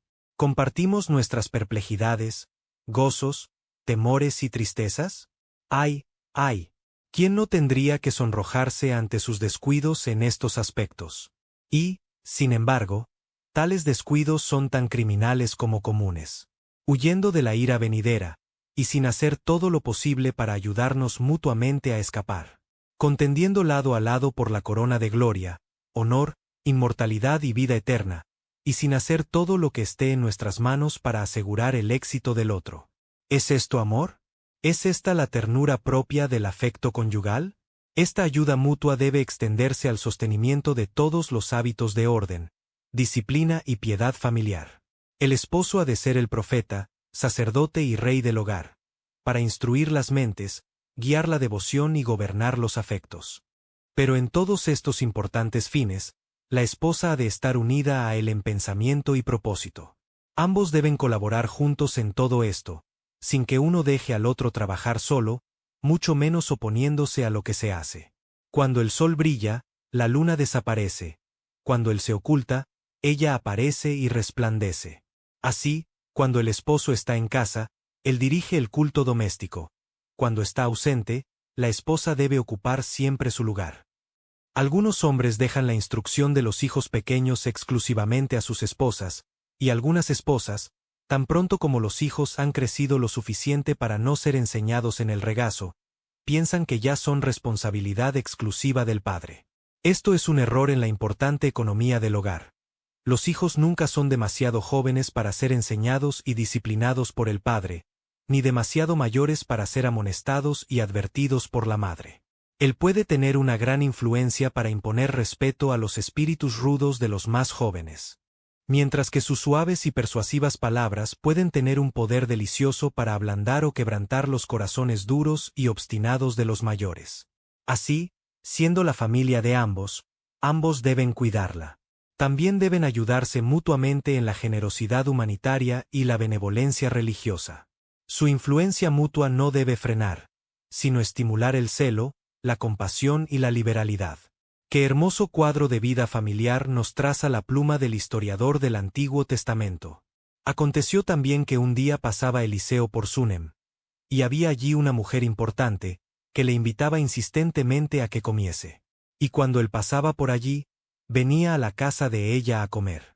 Y ella dijo a su marido: He aquí ahora, yo entiendo que este que siempre pasa por nuestra casa, es varón santo de Dios. Yo te ruego que hagamos un pequeño aposento de paredes, y pongamos allí cama, mesa, silla y candelero, para que cuando él viniere a nosotros, se quede en él. Y aconteció que un día vino él por allí, y se quedó en aquel aposento, y allí durmió.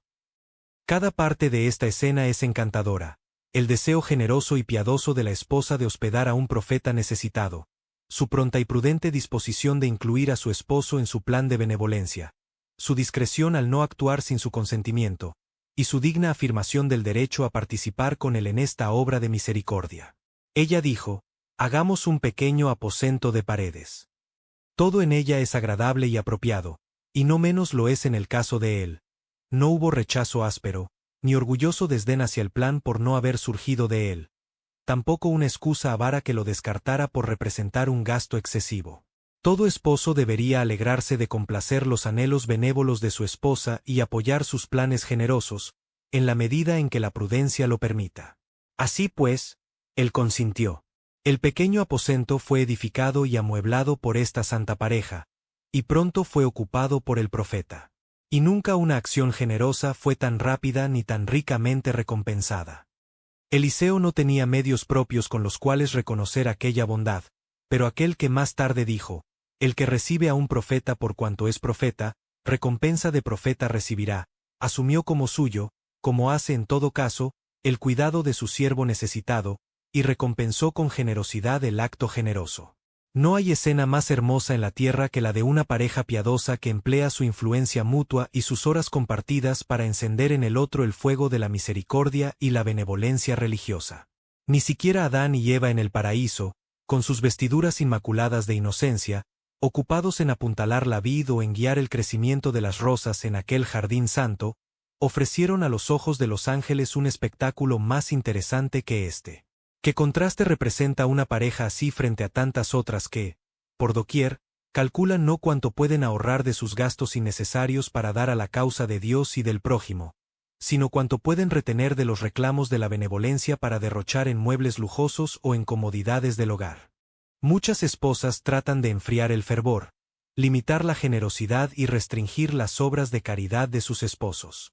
Algunas se quejan sin cesar de que él hace demasiado por otros y muy poco por su propia familia. Empujan al buen hombre, aun siendo dueño de sus bienes, a ejercer su liberalidad en secreto.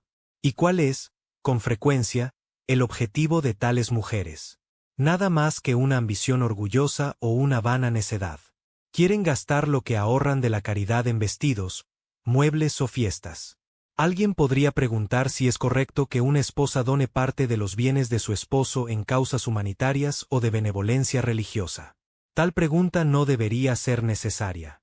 Ninguna mujer debería verse forzada a escoger entre no hacer nada por Dios y por el prójimo, o hacer lo que pueda a escondidas. El esposo debería poner a su disposición una suma razonable, que le permita gozar del privilegio de hacer el bien. ¿Por qué no ha de figurar ella con su propio nombre en la honrosa lista de benefactores, y brillar con luz propia y distinta, en lugar de quedar siempre opacada por el resplandor de nuestra misericordia registrada? ¿Por qué no ha de tener ella su propio ámbito de esfuerzo benévolo? ¿Por qué habríamos de monopolizar para nosotros solos las bendiciones de aquellos que están a punto de perecer? Es una degradación para la mujer casada no tener voz en este asunto, no tener libertad para compartir, ni autoridad para dar, aun en casos que son más propios de su sensibilidad como mujer. Es una humillación forzarla a mendigar primero de su esposo aquello que otros vienen a pedirle a ella. Ahora bien, si está unida, para su desgracia, a un Nabal, a un avaro, cuyo mezquino y codicioso carácter no da nada ni por humanidad ni por religión, ¿puede entonces ella compensar la deficiencia de su esposo y distribuir su propiedad sin su conocimiento? Me siento fuertemente tentado a responder afirmativamente a esta pregunta. El hombre pronunció solemnemente en el matrimonio, con todos mis bienes te honro, lo cual podría invertir en la esposa un derecho de copropiedad y de disposición. Si en algún caso podemos apartarnos de la norma ordinaria y tomar al hombre según su propia palabra, es en un caso como este. Sin embargo, no debemos sacrificar principios generales por causa de casos excepcionales. Por tanto, a toda mujer que se halle en tales circunstancias le digo, procure, si le es posible, obtener una asignación fija y separada para obras de caridad. Y si ni siquiera esto puede obtener, procure al menos una provisión para sus gastos personales generales. Mediante una frugalidad rigurosa, ahorre todo lo que pueda de vestido y adornos para el santo propósito de aliviar la miseria ajena. Simpatía mutua. La enfermedad puede requerir este tipo de entrega, y la mujer parece estar naturalmente formada e inclinada para ofrecerla. Oh mujer, en horas de bienestar, incierta, esquiva y difícil de agradar, inconstante como sombra incierta que entre luces y álamos se dispersa. Más cuando el dolor tu frente oprime, ángel que ministra eres sublime. Aunque me resisto, e incluso soy incapaz de aceptar la verdad de la primera parte de esta descripción, asiento sin reservas a la verdad de la segunda. Si pudiéramos prescindir de ella y ser felices en la salud, ¿qué somos entonces en la enfermedad sin su presencia y su tierno cuidado? ¿Puede el hombre suavizar, como lo hace la mujer, la almohada donde reposa la cabeza del enfermo? No. No podemos administrar los remedios ni los alimentos como ella. Hay una suavidad en su toque, una ligereza en su paso, una destreza en sus cuidados, una simpatía que desciende desde su mirada radiante, y todo esto nos falta a nosotros. No son pocas las mujeres que han ganado nuevamente el corazón frío y distante de su esposo por medio de sus atenciones dedicadas y bondadosas en un tiempo de enfermedad, cuando ni sus encantos podían retenerlo ni sus méritos lo conmovían antes. Ruego, por tanto, a las mujeres casadas, que pongan todo su empeño en consolar y agradar en los tiempos de enfermedad de su esposo. Que él vea en ustedes la disposición de sacrificar placer, comodidad o sueño para atender a su bienestar. Que haya una ternura en su trato, una atención vigilante y una simpatía en su mirada, algo que parezca decir, mi único consuelo en tu aflicción es ocuparme en aliviarla. Escuchen con paciencia y amabilidad cuando él hable incluso de sus dolores más leves o imaginarios. Pero esta simpatía no es deber exclusivo de la esposa, pertenece igualmente al esposo. Es cierto que él no puede cumplir por ella las mismas funciones que ella cumple por él, pero hay mucho que sí puede hacer, y todo lo que pueda hacer, debe hacerlo. Las enfermedades de ella suelen ser más numerosas y severas que las suyas. Es probable, por tanto, que ella haga llamados más frecuentes a su interés y ternura. Muchas de sus dolencias son consecuencia de haber llegado a ser su esposa. Tal vez estaba en plena salud hasta convertirse en madre. Desde ese momento, nunca volvió a tener una sensación perfecta de bienestar o fortaleza. El evento que trajo a su corazón el gozo de la paternidad, le arrebató a ella los consuelos de la salud.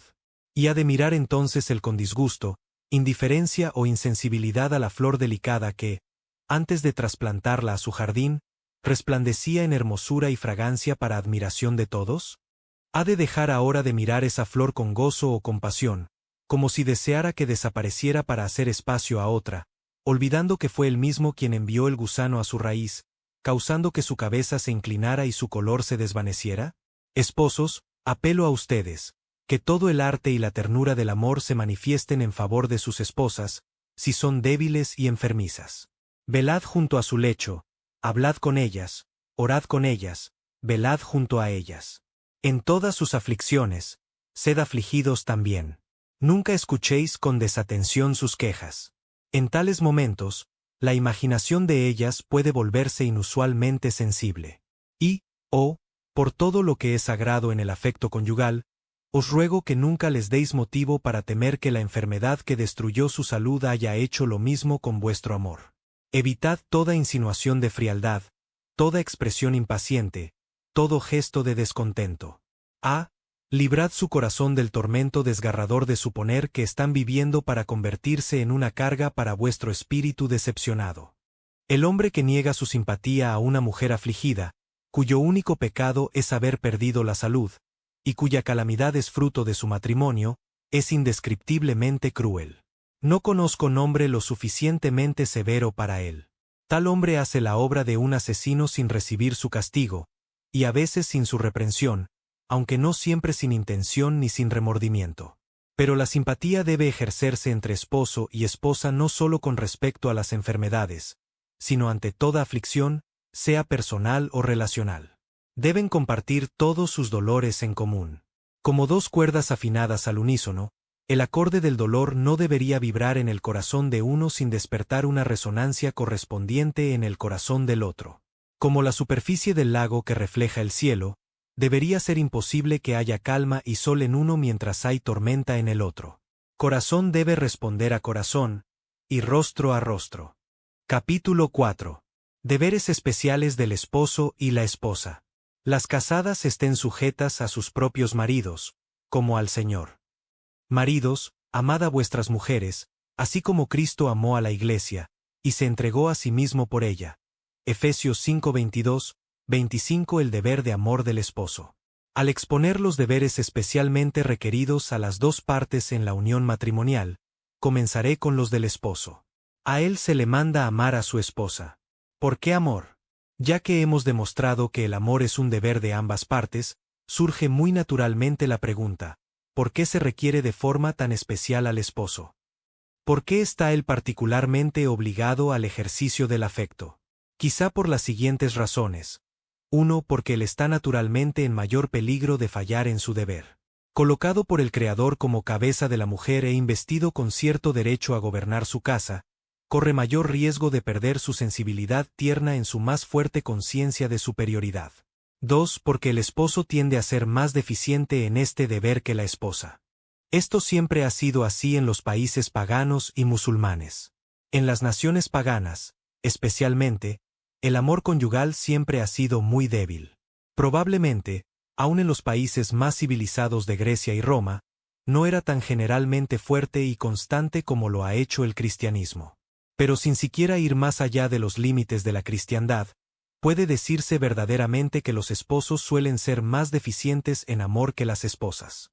Las esposas, en mi opinión, superan a los esposos en ternura, fortaleza y constancia de afecto. 3. Porque la falta de amor en el hombre probablemente cause más miseria a su compañera. Un hombre puede ser más violento, más cruel y más depravado. Es probable que la falta de este amor tierno en él tenga un efecto aún peor en su propio carácter y en la felicidad de su esposa, que la falta del mismo en ella. En cualquier caso, la falta de amor es algo terrible, pero en él es más espantosa por muchas razones. El amor de Cristo como modelo. El apóstol presenta dos modelos o reglas para el afecto del esposo. Uno es el amor que Cristo ha mostrado por su iglesia, y el otro es el amor que un hombre tiene por sí mismo. Respecto al primero, mostraré las características del amor de Cristo y en qué forma nuestro afecto debe parecerse al suyo. El amor de Cristo fue sincero. No amó solo de palabra, sino de hecho y en verdad. En él no hubo fingimiento, ni palabras cariñosas de labios fingidos, ni acciones barnizadas con la mera apariencia de amor. Debemos ser como él y conservar una estima real por nuestra esposa en el corazón, así como una muestra de ello en nuestras acciones. Es algo miserable tener que actuar el papel del amor sin sentirlo. La hipocresía es despreciable en cualquier cosa, pero después de la religión, es más despreciable en el amor. Además, qué difícil es representar bien el papel y mantener la máscara sin ser descubierto. Oh, la miseria del corazón de aquella mujer que finalmente descubre, para su desgracia, que lo que recibió y valoró como las atenciones de un amante no eran más que los trucos de un astuto engañador. El amor del Redentor fue ardiente. Si queremos formarnos una idea correcta de cómo debe ser nuestro corazón hacia la mujer de nuestra elección, pensemos en el afecto que ardía en el pecho del Salvador cuando vivió y murió por su pueblo. Es cierto que no podemos tener el mismo tipo o grado de estima. Pero sin duda, tal ejemplo delante de nosotros sirve como un maravilloso motivo, sino enteramente como un modelo. Nos enseña que ningún afecto débil es debido, ni debe ofrecerse, a la esposa de nuestro seno. Nuestro propio Salvador nos dice que, si Él dio su vida por nosotros, es nuestro deber dar la nuestra por los hermanos. Cuanto más por el amigo más unido que un hermano, y si es nuestro deber entregar la vida, cuanto más emplearla mientras dure en todos los deberes de un afecto fuerte, constante e ingenioso. Ella ha dejado su hogar cómodo y el cuidado vigilante y el cálido abrazo de sus padres. Tiene derecho a esperar de nuestro amor aquello que la haga olvidar la casa de su padre y le haga sentir que no ha perdido nada con en cuanto a felicidad al haber dejado su hogar. Feliz la mujer que puede mirar atrás sin suspirar al momento en que dejó para siempre a sus guardianes, compañeros y escenas de su infancia. Todo esposo debería esforzarse por hacer de su esposa una mujer tan feliz. El amor de Cristo por su iglesia fue supremo. Él da al mundo su benevolencia, pero a la iglesia su deleite. Jehová está en medio de ti, poderoso, Él salvará. Se gozará sobre ti con alegría, callará de amor, se regocijará sobre ti con cánticos. Así debe también el esposo considerar a su esposa por encima de todo lo demás. Debe reposar en su amor. Debe estimarla no solo por encima de todos los que están fuera de su hogar, sino por encima de todos los que están dentro de él. Ella debe ocupar el primer lugar, tanto en su corazón como en su conducta, no solo sobre todos los extraños, sino también sobre todos sus parientes, e incluso sobre todos sus hijos. Debe amar a sus hijos por causa de ella, más que a ella por causa de ellos. ¿Es esto siempre así? Por el contrario, a menudo hemos visto a hombres que parecen estar mucho más interesados en sus hijos que en sus esposas. Los hombres a menudo prestan mucha menos atención a sus esposas que a hijas adultas. Cuán especialmente inapropiado es que un hombre prefiera la compañía de cualquier otra mujer antes que la de su esposa, aun cuando no haya otra intención que el simple placer de su compañía. Tampoco debe abandonarla en sus horas de ocio por ninguno de sus amigos varones, por muy interesantes que sean sus actividades o conversaciones. El amor de Cristo es uniforme. Como Él mismo, es el mismo ayer, hoy y por los siglos. El amor del esposo debe tener un carácter uniforme. Debe ser el mismo en todo tiempo y en todo lugar, el mismo en casa que fuera de ella, en las casas ajenas como en la propia. No hay muchas esposas que suspiran y exclaman, «Oh, si fuera tratada en mi propia casa con la misma ternura y atención que recibo en compañía». Con qué casi repulsión y disgusto debe volverse tal mujer de esas muestras de afecto que solo puede considerar como pura hipocresía debido a las circunstancias. El hogar es el lugar principal para la atención afectuosa y cercana. Una esposa que recibe abundante atención en casa rara vez sentirá la necesidad o inclinación de quejarse de su falta fuera de casa, excepto aquellas mujeres necias que degradarían a sus esposos exigiendo no solamente lo que es verdaderamente amable, sino lo que en realidad es ridículo. El amor del Redentor fue práctico y laborioso. Él proveyó todo, mediante su mediación, para el bienestar y consuelo de la Iglesia. Todo esto lo hizo a costa propia y con esfuerzos que no podemos imaginar. Ya hemos mencionado que ambas partes deben colaborar en las tareas de la vida. Una buena esposa no puede ser una mujer ociosa. Hermoso es el retrato que de ella trazó el sabio, mujer virtuosa. ¿Quién la hallará? Porque su estima sobrepasa largamente a la de las piedras preciosas. El corazón de su marido está en ella confiado, y no carecerá de ganancias. Le da ella bien y no mal todos los días de su vida. Busca lana y lino, y con voluntad trabaja con sus manos. Es como nave de mercader, trae su pan de lejos. Se levanta aún de noche y da comida a su familia y ración a sus criadas. Considera la heredad, y la compra, y planta viña del fruto de sus manos. Ciñe de fuerza sus lomos, y esfuerza sus brazos. Ve que van bien sus negocios. Su lámpara no se apaga de noche. Aplica su mano al uso, y sus manos a la rueca. Alarga su mano al pobre, y extiende sus manos al menesteroso. No tiene temor de la nieve por su familia, porque toda su familia está vestida de ropas dobles. Ella se hace tapices, de lino fino y púrpura es su vestido. Su marido es conocido en las puertas, cuando se sienta con los ancianos de la tierra. Hace telas, y vende, y da cintas al mercader. Fuerza y honor son su vestidura, y se ríe de lo porvenir. Abre su boca con sabiduría, y la ley de clemencia está en su lengua. Considera los caminos de su casa, y no come el pan de balde. Se levantan sus hijos y la llaman bienaventurada, y su marido también la alaba. Muchas mujeres hicieron el bien, mas tú sobrepasas a todas. Engañosa es la gracia, y vana la hermosura. La mujer que teme a Jehová, esa será alabada. Dadle del fruto de sus manos, y alábenla en las puertas sus hechos. PR 31 horas y 10 minutos, 31. Este retrato exquisito, que combina laboriosidad, prudencia, dignidad, mansedumbre, sabiduría y piedad, no puede ser estudiado con demasiada frecuencia ni demasiado detenimiento por aquellas que deseen alcanzar altos grados de excelencia femenina. El negocio de proveer para la familia, sin embargo, pertenece principalmente al esposo.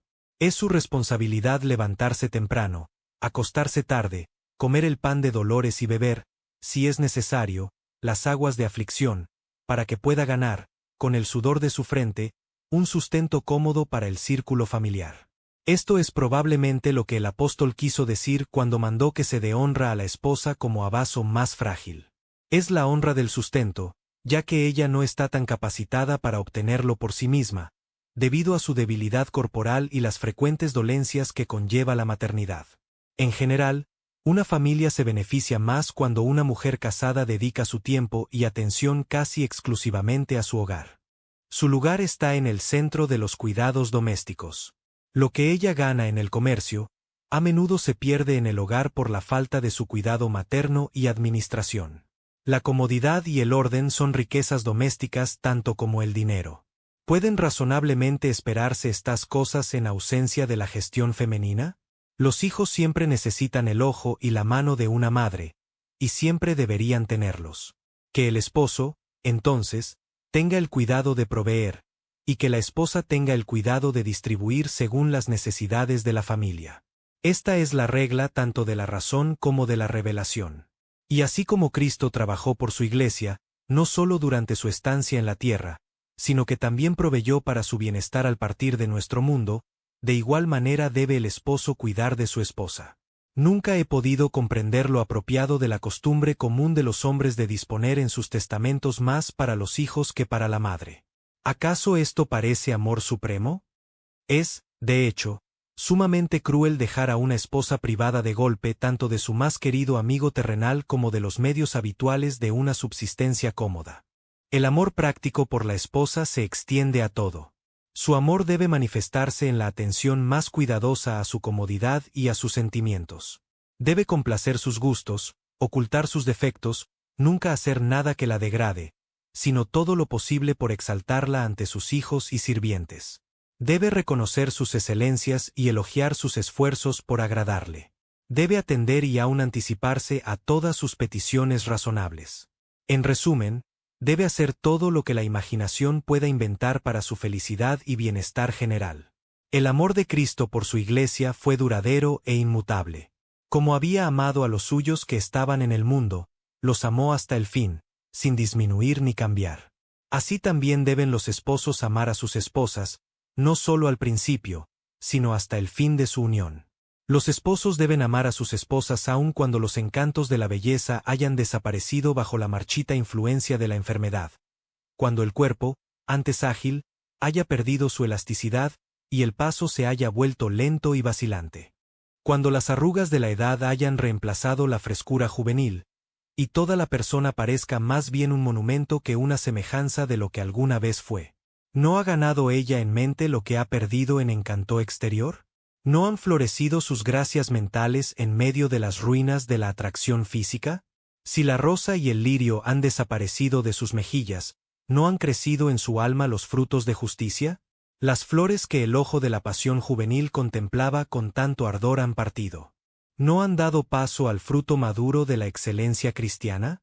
La mujer no es lo que era, pero la esposa, la madre, la cristiana, son mejores de lo que fueron. Para un ejemplo de amor conyugal en todo su poder y excelencia, no me señalen a la novia y al esposo recién casados, llenos de vigilancia y ternura durante el primer mes de matrimonio. Más bien, déjenme ver a un esposo y a una esposa en sus 50 años, cuyo amor ha sido probado por el paso y los cambios de un cuarto de siglo, y quienes, durante este periodo, han crecido en afecto y estima mutua. Su afecto, aunque no brille con todo el ardor de un día de verano, todavía es como la luz del sol de un mediodía de octubre, cálido y hermoso, reflejado entre los tonos otoñales. El amor por sí mismo como modelo, pero, antes de dejar mi enfoque sobre el deber especial del esposo, debo abordar otra regla para su amor establecida por el apóstol. Así también los maridos deben amar a sus mujeres como a sus mismos cuerpos. El que ama a su mujer, a sí mismo se ama. Los hijos de un hombre son partes de sí mismo. Su esposa es el mismo, porque los dos serán una sola carne. Esta es su obligación y también la medida de la misma. Es tan claro, que si él entiende cómo se trata a sí mismo, no necesita añadirse nada más sobre cómo debe tratarla a ella. Qué gran cuidado pone un hombre en su propio cuerpo. Lo trata con tierna delicadeza, lo cuida en toda situación, se esfuerza en protegerlo de todo mal, y se esmera en proveerle lo necesario. Muy a menudo se deja guiar por sus inclinaciones y deseos. Nunca deniega sus apetitos, excepto cuando son malos, y aun entonces, no los contradice sin cierta dificultad y pesar. Así debe amar el hombre a su esposa, como a su propio cuerpo. ¿Es necesario aplicar la fuerza de los motivos para producir la atención apropiada a tal deber? Si lo es, apelo a vuestro sentido del honor. Maridos, recordad el desvelo cuidadoso y la tierna atención con la que ganasteis el afecto y la confianza de la mujer que abandonó a su padre, a su madre y al hogar de su infancia para encontrar un lugar de descanso para su corazón en vuestro amor. ¿Y vais a falsear los votos que le hicisteis y a defraudar las esperanzas que despertasteis en ella? Es una mancha vergonzosa para la reputación de un hombre incumplir las promesas de un enamorado. O, cuanto más deshonroso es aún olvidar los deberes de un esposo. Ese hombre deshonra su nombre cuando provoca que su compañera de vida exhale un suspiro al comparar la ternura y atención afectuosa que recibió durante el noviazgo con la frialdad o indiferencia que experimenta ahora como esposa. Os exhorto a amar a vuestra esposa por aquel momento solemne, cuando, en presencia del cielo y de la tierra, os comprometisteis, mediante la seria formalidad de un solemne juramento, a abrir y mantener abierto vuestro corazón como fuente de su felicidad terrenal, y a dedicar toda vuestra vida a su bienestar. Apelo a vuestro respeto por la justicia. Os habéis entregado a ella con juramento y ya no sois vuestros. No tenéis derecho a ese modo de vida individual, separado e independiente que os llevaría a buscar vuestra felicidad en oposición a la suya o en negligencia de la misma. Los dos sois una sola carne. La humanidad presenta su reclamo en favor de vuestra esposa. Está en vuestro poder hacer más por su felicidad o su miseria que cualquier otro ser en el universo, excepto Dios mismo. Un esposo cruel es un atormentador de primera categoría. Su víctima nunca puede eludir su alcance ni escapar al radio de su crueldad, sino hasta que sea bondadosamente liberada por el Rey de los Terrores.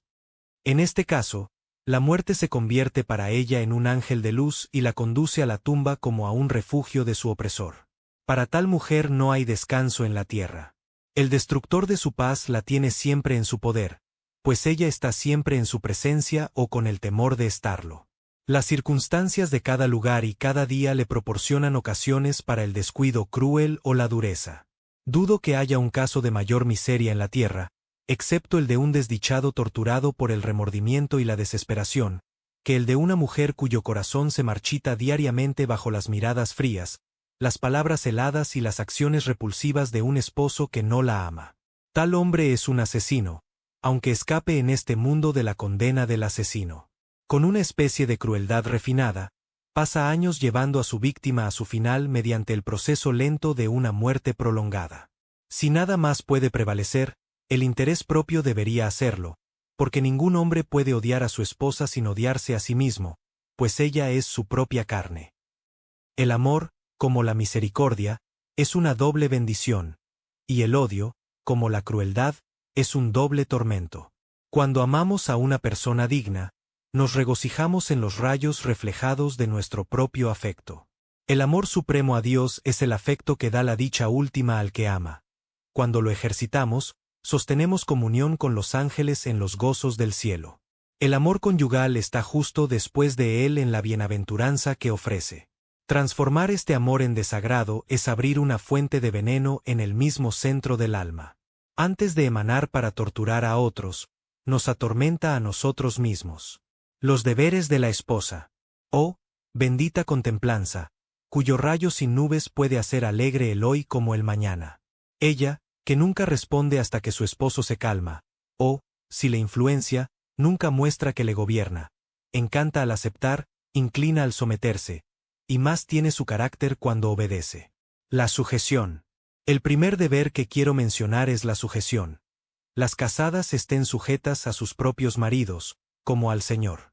Porque el marido es cabeza de la mujer, así como Cristo es cabeza de la Iglesia, la cual es su cuerpo, y Él es su Salvador. Así que, como la Iglesia está sujeta a Cristo, así también las casadas lo estén a sus maridos en todo. Lo mismo se ordena también en Colosenses. Pedro se une con Pablo en el mismo tono. Asimismo vosotras, mujeres, estad sujetas a vuestros maridos. Antes de exponer el tipo de sujeción que aquí se ordena, debo declarar la naturaleza de la autoridad a la cual debe someterse. La autoridad a la que esta sujeción cede es una que es compatible con la religión y con las demandas de Dios. Ningún hombre tiene derecho a exigir, ni ninguna mujer está obligada a obedecer, ningún mandato que contradiga la letra o el espíritu de la Biblia. Es una autoridad que concuerda con la razón sana. Sus requerimientos deben ser todos razonables. Seguramente es pedir demasiado que una esposa se convierta en esclava de la necedad, tanto como de la crueldad. Es una autoridad que concuerda con la idea de compañerismo. Un escritor antiguo observó muy hermosamente que, cuando Adán intentó desviar la culpa de su transgresión hacia su esposa, no dijo, la mujer que me diste, como si fuera un objeto de su propiedad. Nada de eso. Ella no es uno de sus bienes, ni de sus posesiones. No debe contarse entre sus siervos. Más bien, Adán dijo, la mujer que me diste por compañera, es decir, para que fuera mi compañía y socia en mis gozos y penas.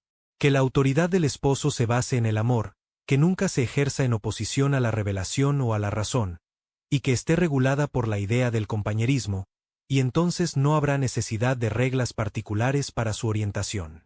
Pues dentro de tales límites, nunca podrá degenerar en tiranía, ni podrá oprimir a sus sujetos. Cualquier mujer puede someterse a un poder así sin menoscabo de su dignidad, porque su yugo es fácil y su carga ligera.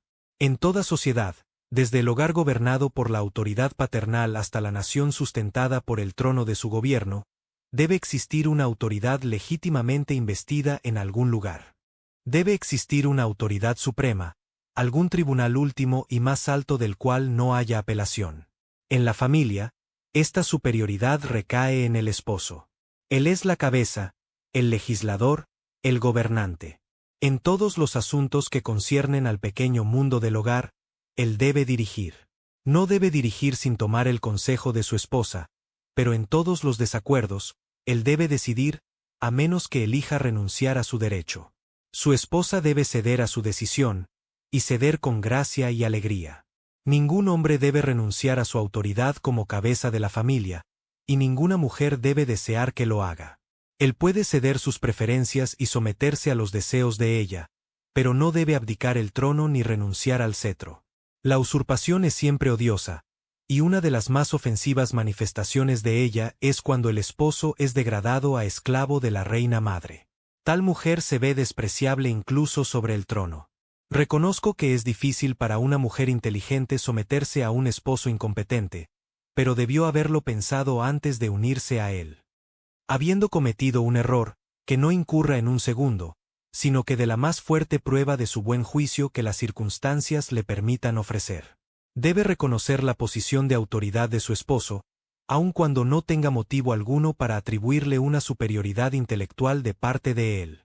Puede razonar, puede persuadir, puede pedir, pero si el hombre ignorante no puede ser convencido, ni su obstinación vencida, ni su bondad ganada, no le queda otro recurso que someterse. Una de las escenas más hermosas que se pueden ver en una familia es la de una mujer inteligente empleando sus talentos y gracias, no para alterar, sino para sostener la autoridad de un esposo débil. Tal mujer sugiere, pero no ordena. Persuade, pero no dicta. Influye, pero no obliga. Cuidadosamente oculta su intervención amable, y luego se somete a la autoridad que ella ha sostenido y guiado al mismo tiempo. El enfoque opuesto es muy destructivo. Cuando la esposa contrasta constantemente su juicio superior con la debilidad de su esposo, él percibe algo de sus propios defectos. Su conciencia de inferioridad, unida a su posición como esposo, da lugar a los celos, y puede volverse vigilante y resentido ante cualquier interferencia con su derecho a ejercer autoridad. Así pues, la esposa debe someterse, y, donde no pueda ceder ante una superioridad de talentos, porque no la hay, debe ceder ante la superioridad de posición. Pero los esposos deben tener cuidado de no poner a prueba severamente la sumisión de sus esposas. Es difícil, muy difícil, obedecer a un gobernante imprudente, indiscreto y necio. Si quieres ser la cabeza, recuerda que la cabeza no es solo el asiento del gobierno, sino también del conocimiento. Si deseas llevar el timón del barco, asegúrate de que no se coloque a un necio al timón. ¿Acaso los ciegos se ofrecerán como guías? Los motivos para la sujeción son muchos y poderosos. Dejando de lado todos los argumentos sobre la fuerza comparativa de la mente entre los dos sexos, remito a mis amigas a asuntos menos cuestionables. Miren la creación. La mujer fue hecha después del hombre, porque Adán fue formado primero, después Eva. Ella fue hecha del hombre, porque el hombre no procede de la mujer, sino la mujer del hombre. 1 Cor 11:8. Fue hecha para el hombre, y tampoco el hombre fue creado por causa de la mujer, sino la mujer por causa del hombre. Miren la caída. La mujer la ocasionó. Adán no fue engañado, sino que la mujer, siendo engañada, incurrió en transgresión. Y así fue castigada. Tu deseo será para tu marido, y él se enseñoreará de ti. Miren su historia. ¿Acaso no han reconocido todas las costumbres de todas las naciones, antiguas y modernas, salvajes y civilizadas, su sujeción? Miren la luz que el Nuevo Testamento arroja sobre este tema. Cuán fuerte es el lenguaje del texto. Porque el marido es cabeza de la mujer, así como Cristo es cabeza de la Iglesia. Así que, como la Iglesia está sujeta a Cristo, así también las casadas lo estén a sus maridos en todo. Permítanme, entonces, mis estimadas amigas, que, como quien desea verlas sometidas a la autoridad de Cristo, como quien anhela que honren el lugar al que la providencia las ha llamado, y como quien procura su paz interior, la dicha de su esposo y el bienestar de su familia, las exhorte a que, con mansedumbre y gracia, estén sujetas en todo, no solo a los sabios y bondadosos, sino también a los necios y poco merecedores. Podéis razonar, como ya he dicho. Podéis discutir, pero no debéis rebelaros ni negaros. Que sea vuestra gloria ver cuánto podéis soportar, antes que despreciar las instituciones del cielo o violar el compromiso que voluntariamente y solemnemente contrajisteis.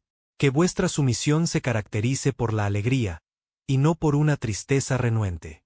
Que no esté precedida por una lucha, sino que se entregue de una vez y para siempre. Que no haya resistencia hasta el último extremo, seguida solo de una mera concesión forzada. Más bien, ofreced una entrega voluntaria, alegre, indiscutida y sin reservas.